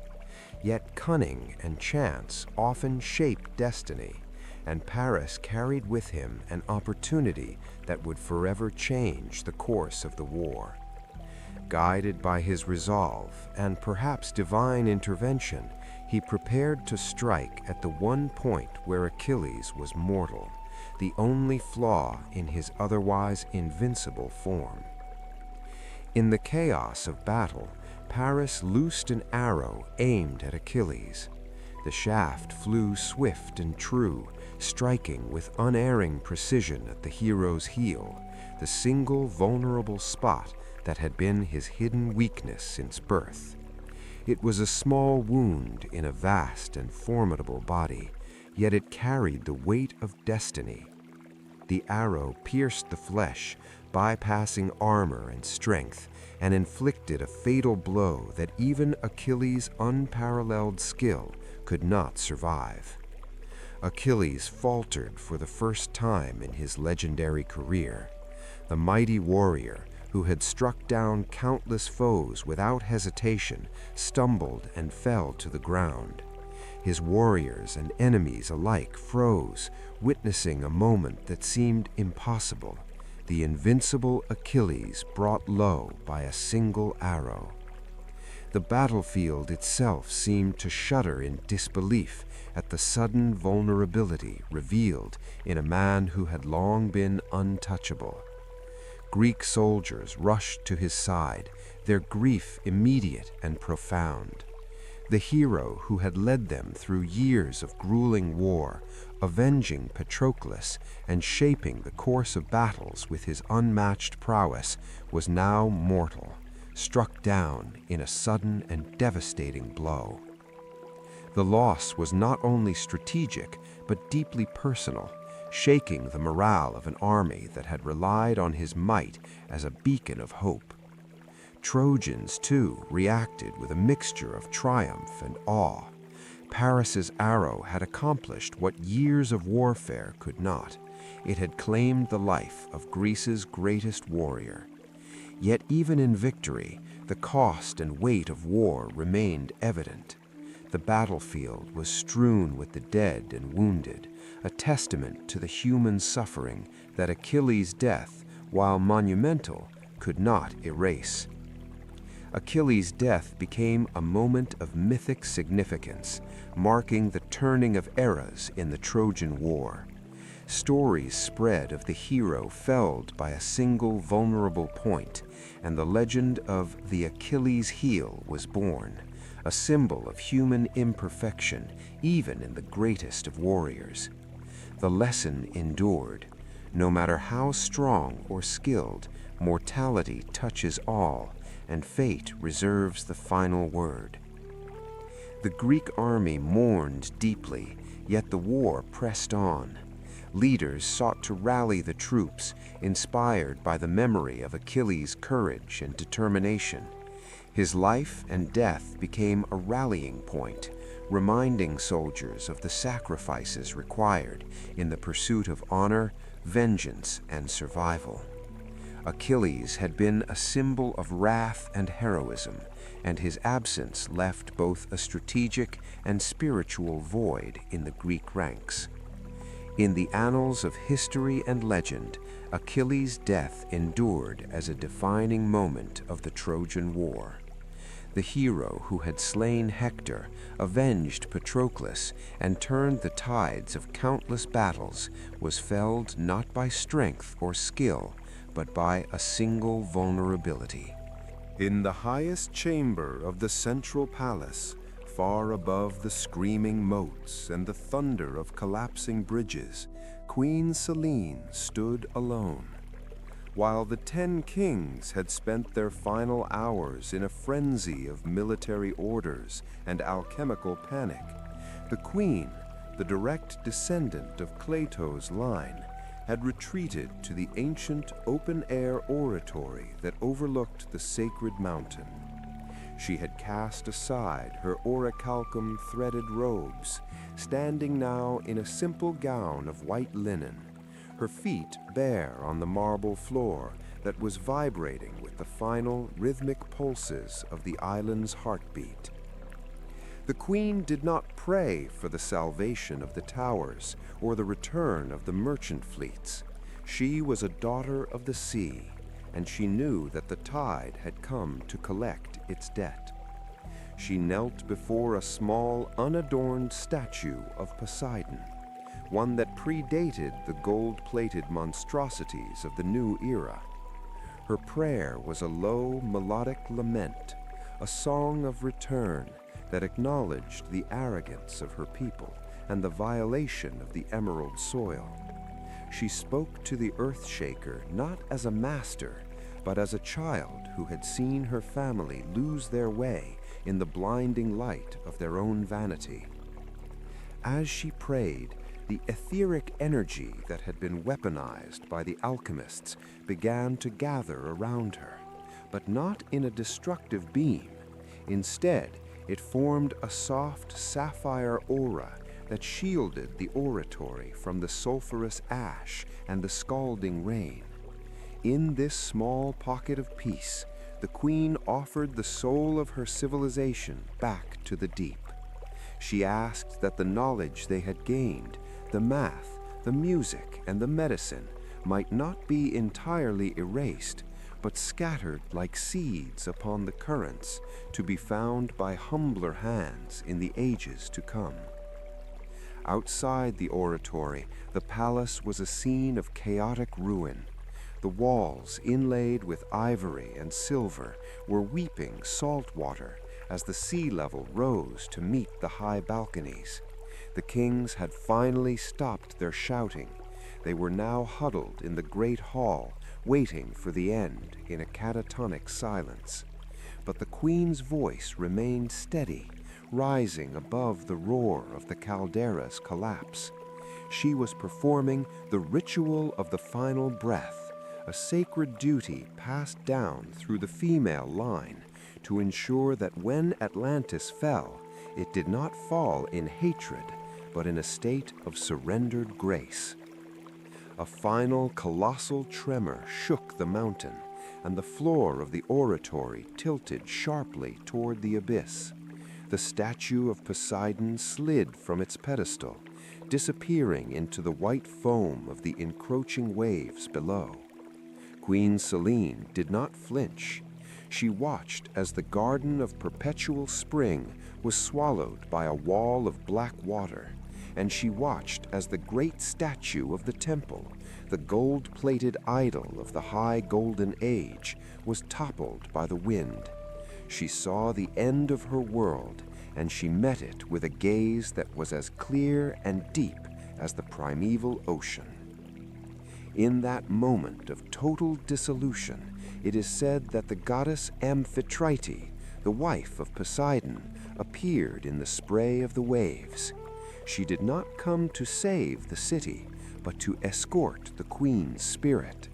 The sapphire light around Selene intensified, turning the white linen of her dress into a shimmering iridescent fabric that matched the scales of a deep-sea creature. The queen's final words were not a plea, but a promise. What the sea gives, the sea takes. What is lost in the salt shall be found in the song. The water finally breached the oratory, a cold, crystalline surge that extinguished the last of the royal lamps. The queen was lifted by the tide, her white gown billowing around her like the fins of a great ray. She did not struggle. She let the water fill her lungs, a final communion with the element that had birthed her lineage. As she sank, the sapphire light stayed with her, a flickering blue star descending into the absolute blackness of the trench. The final prayer was finished, and with it, the last moral anchor of Atlantis was cut. The death of the queen marked the exact moment of total submergence. Without her presence, the Emerald Island lost its last connection to the upper world. The palaces, the temples, and the bridges were now just heavy stone shapes falling through the water column. The pride of the 10 kings was silenced, buried under miles of pressurized salt water. The queen had bridged the gap between the divine judgment and the human tragedy, turning a catastrophic end into a sacred The return. final act of the island's existence was not a slow drowning, but a violent vertical descent into the Earth's mantle. The caldera collapse had reached its critical state. The forbidden alchemy had left the crust beneath the city so brittle and riddled with thermal fractures that it could no longer support the weight of the encroaching ocean. As the cold Atlantic water rushed into the white-hot magma chambers, the resulting frantic explosions did not blow the island apart, they imploded its foundations. The Emerald Isle began to drop into the sea with the terrifying speed of a falling anchor, 1 billion tons of history sinking into the dark.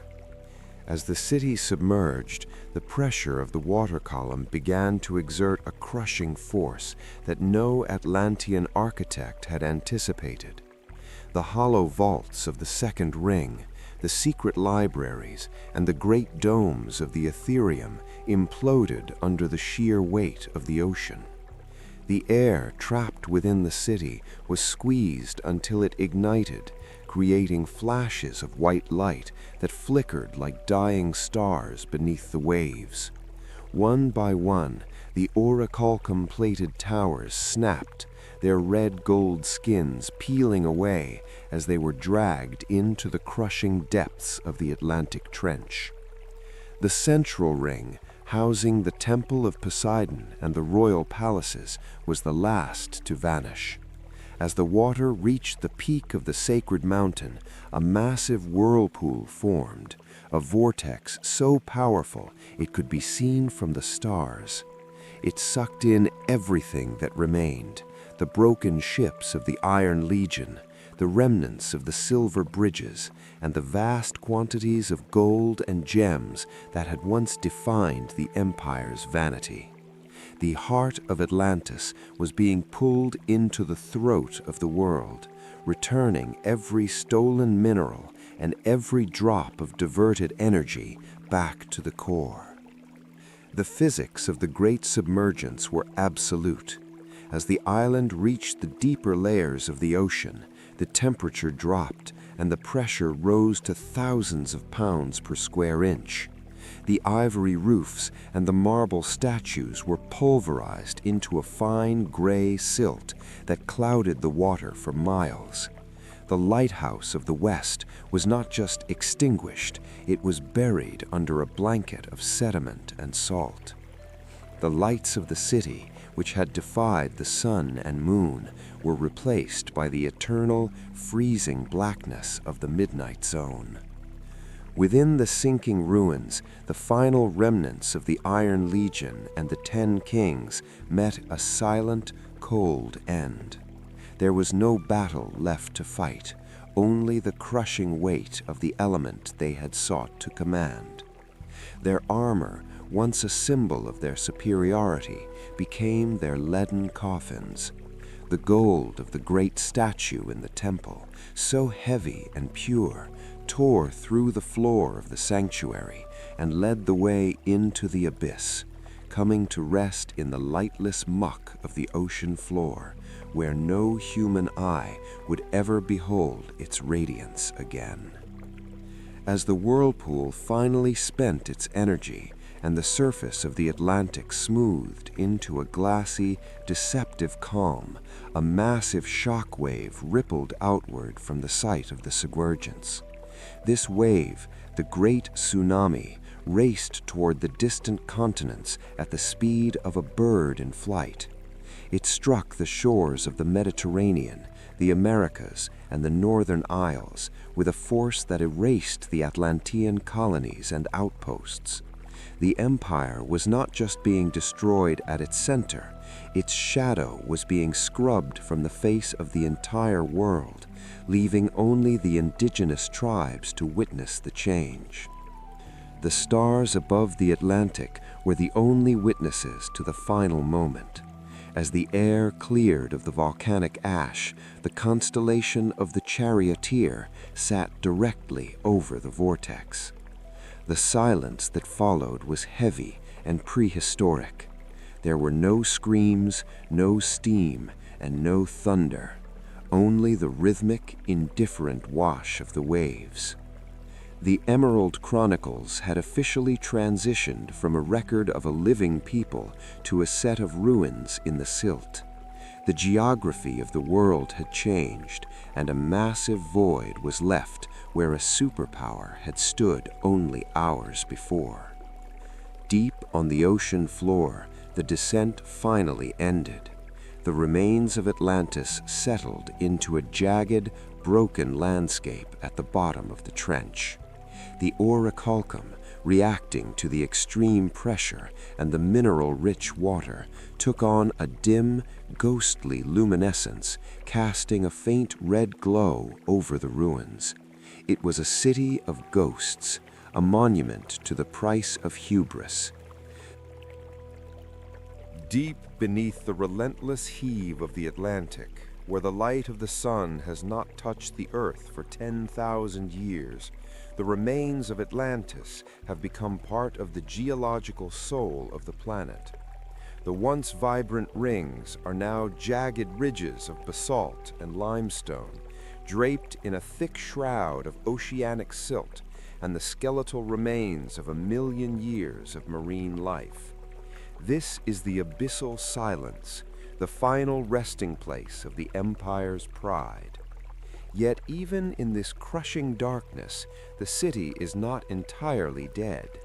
The whispers in the silt remain, a low-frequency vibration of history that continues to influence the world above in ways that science cannot yet measure.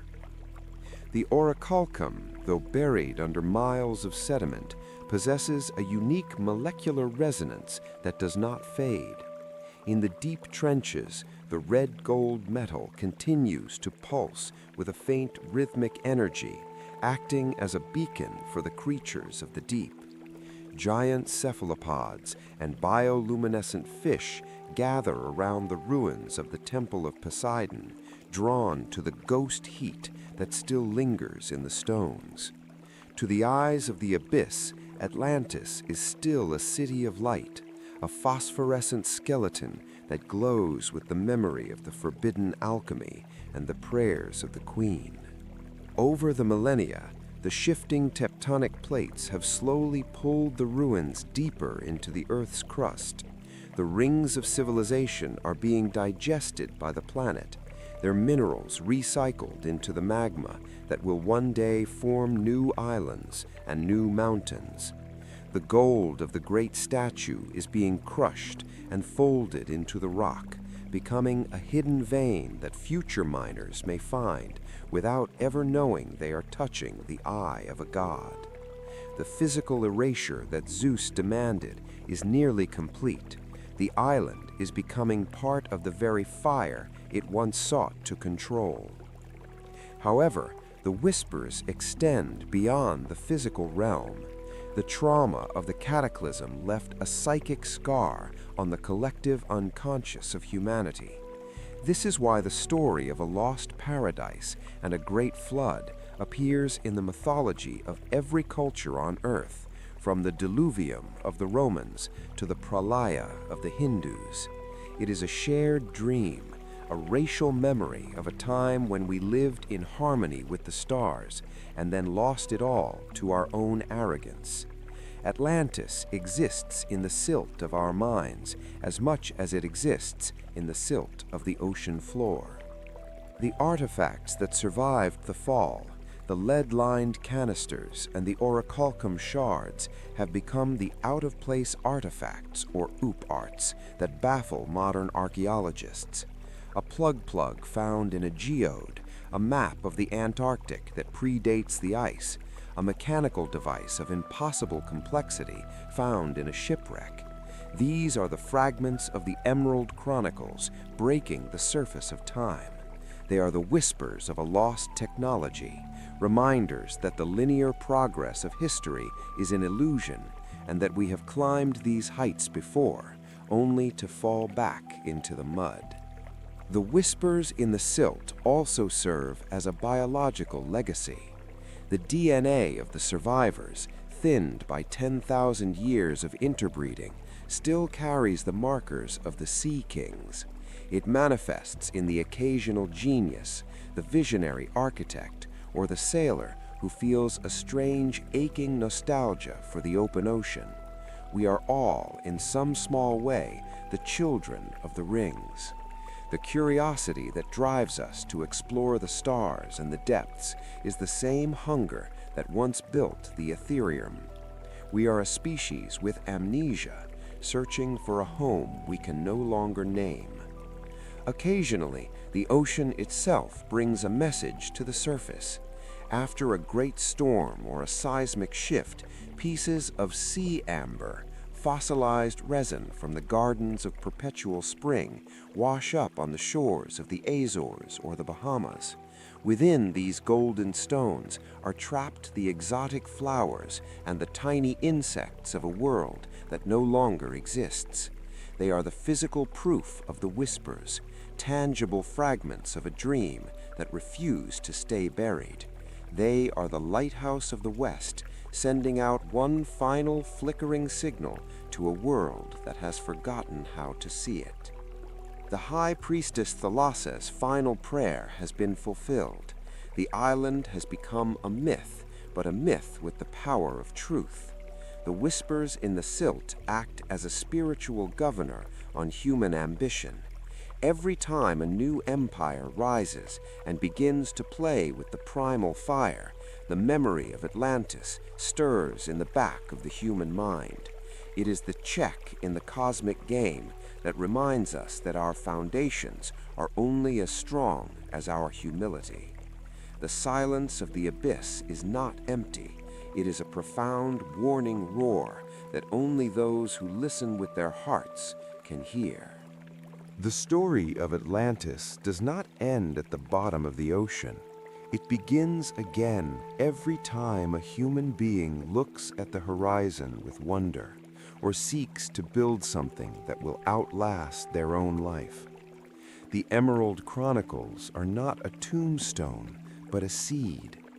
While the physical city was reclaimed by the salt and the silt, the idea of Atlantis, the dream of a perfect harmony between nature, science, and the spirit, remains the North Star of the human imagination.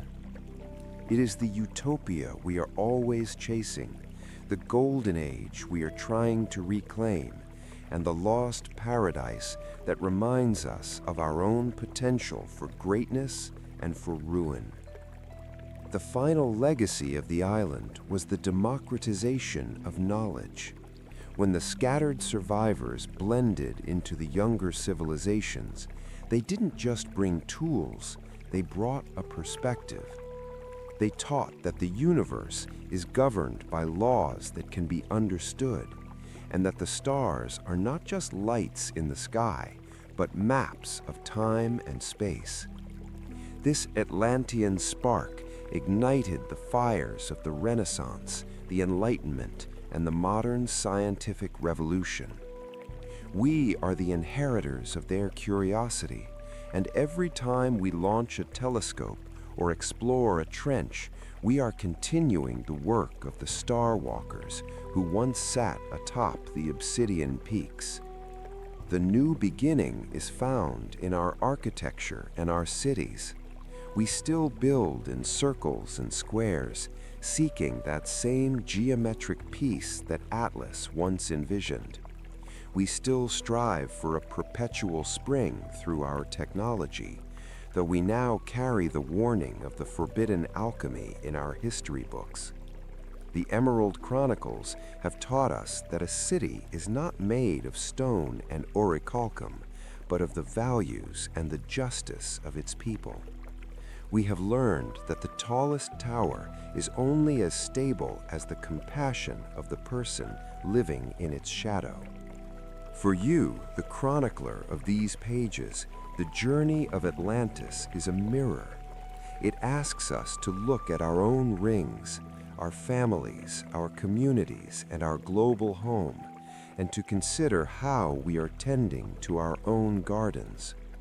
It reminds us that we are the guardians of a delicate balance, and that the Earthshaker is always watching.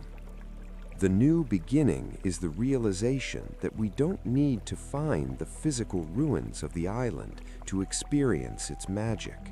We only need to live with the same reverence for the world that the first kings held before the hunger for more took root. The blue-sailed ships have finally reached their shores, and the scrolls have been unrolled. The scattered seeds have grown into the forests of modern civilization. The story of Atlantis is now your story, a cautionary tale, a romantic dream, and a blueprint for a future where the harmony of laws is finally realized without the cost of the seeping shadow. The Emerald Isle may be gone, but the Emerald Spirit is immortal, flickering in every heart that believes we can do better, be wiser, and build a world that is worthy of the stars. The waves continue to wash over the spot where the lighthouse once stood, but the light itself has moved. It is no longer in the west, it is in the now. The Emerald Chronicles are closed, but the ink is still wet on the pages of our own lives. May we sail our own currents with the wisdom of Thalassa, the courage of the Athenians, and the humility of the first sons of Poseidon. As the sun rose on a world that no longer contained the Emerald Isle, the horizon was punctuated only by a few lonely specks of blue. These were the ships that the high priestess Thalassa had prepared in secret, and those which the god Zeus had steered away from the heart of the vortex.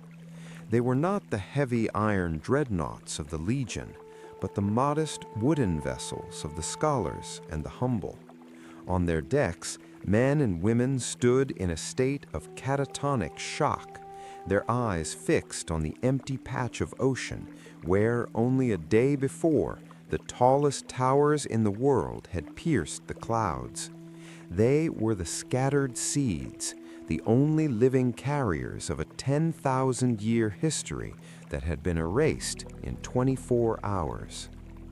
The survival of these few was not a matter of luck, but a burden of memory.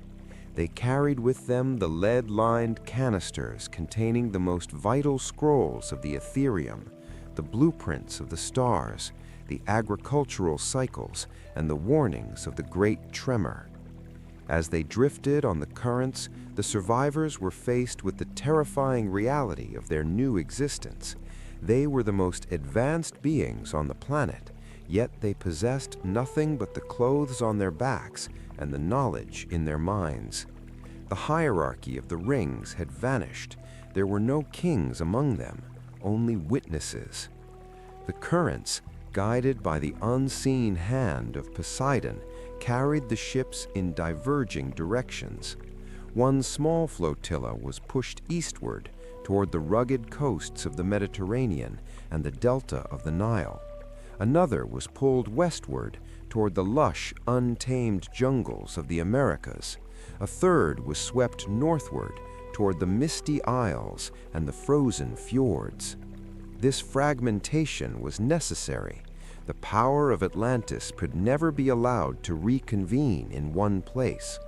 The scattered seeds were to be the tutors of the younger races, the civilizing heroes who would appear in the myths of 100 different cultures as gods or giants from the sea. In Egypt, the arrival of the Atlantean ships was recorded by the early priests of the Nile. They saw men with skin the color of burnished bronze and eyes that held the wisdom of the stars. These survivors did not seek to rule, they sought to preserve. They shared the secrets of the calendar, the art of stone cutting, and the geometry of the pyramids, a terrestrial echo of the mountain they had lost. They became the Shemsu Hor, the followers of Horus, weaving the history of the sunken island into the foundations of the pharaoh's reign, ensuring that while the island was gone, its mind lived on in the stone of the desert. To the west, the survivors who reached the Americas were met with awe by the forest tribes. They taught the locals how to track the movements of Venus and how to build cities that aligned with the solstice. In the legends of the Maya and the Aztecs, they would be remembered as Quetzalcoatl or Kukulkan, the feathered serpents who brought the gift of maize and the knowledge of time. They built temples that mimicked the tiered structure of the Atlantean rings, a desperate architectural prayer for a home that would never rise again. The life of a survivor was one of profound melancholy. They were haunted by the phantom limbs of their civilization, the missing hum of the geothermal grid, the absent scent of the garden of perpetual spring, and the silence where the music of the Ethereum used to be. They lived among people who could not comprehend the scale of what had been lost. When a survivor spoke of a city of glowing red gold and silver walls, the locals saw it as a fairy tale. The truth was too large for the world to hold, and so it began to shrink, becoming the golden age of folklore. One of the greatest challenges for the survivors was the loss of orichalcum. Without the unique volcanic pressure and mineral salts of the island, the metal could not be reproduced. The few ornaments and tools they had brought with them became sacred relics, passed down through generations until the metal itself was forgotten, surviving only as a name in the poems of the Greeks. As their tools broke and their clothes wore thin, the Atlanteans had to adapt to the primitive materials of the continents, slowly blending their superior DNA into the local populations until the Sea Kings were no longer a separate race. The High Priestess's chosen scholars remained the most diligent. They established secret orders and mystery schools, sworn to protect the sacred core of Atlantean knowledge. They knew that humanity was prone to the same pride that had destroyed the rings, and hid the most dangerous secrets of the forbidden alchemy deep within allegories and symbols. The Emerald Chronicles were coded into the constellations and the proportions of the great temples, a message in a bottle left for a future generation that might be wise enough to read it without repeating the tragedy.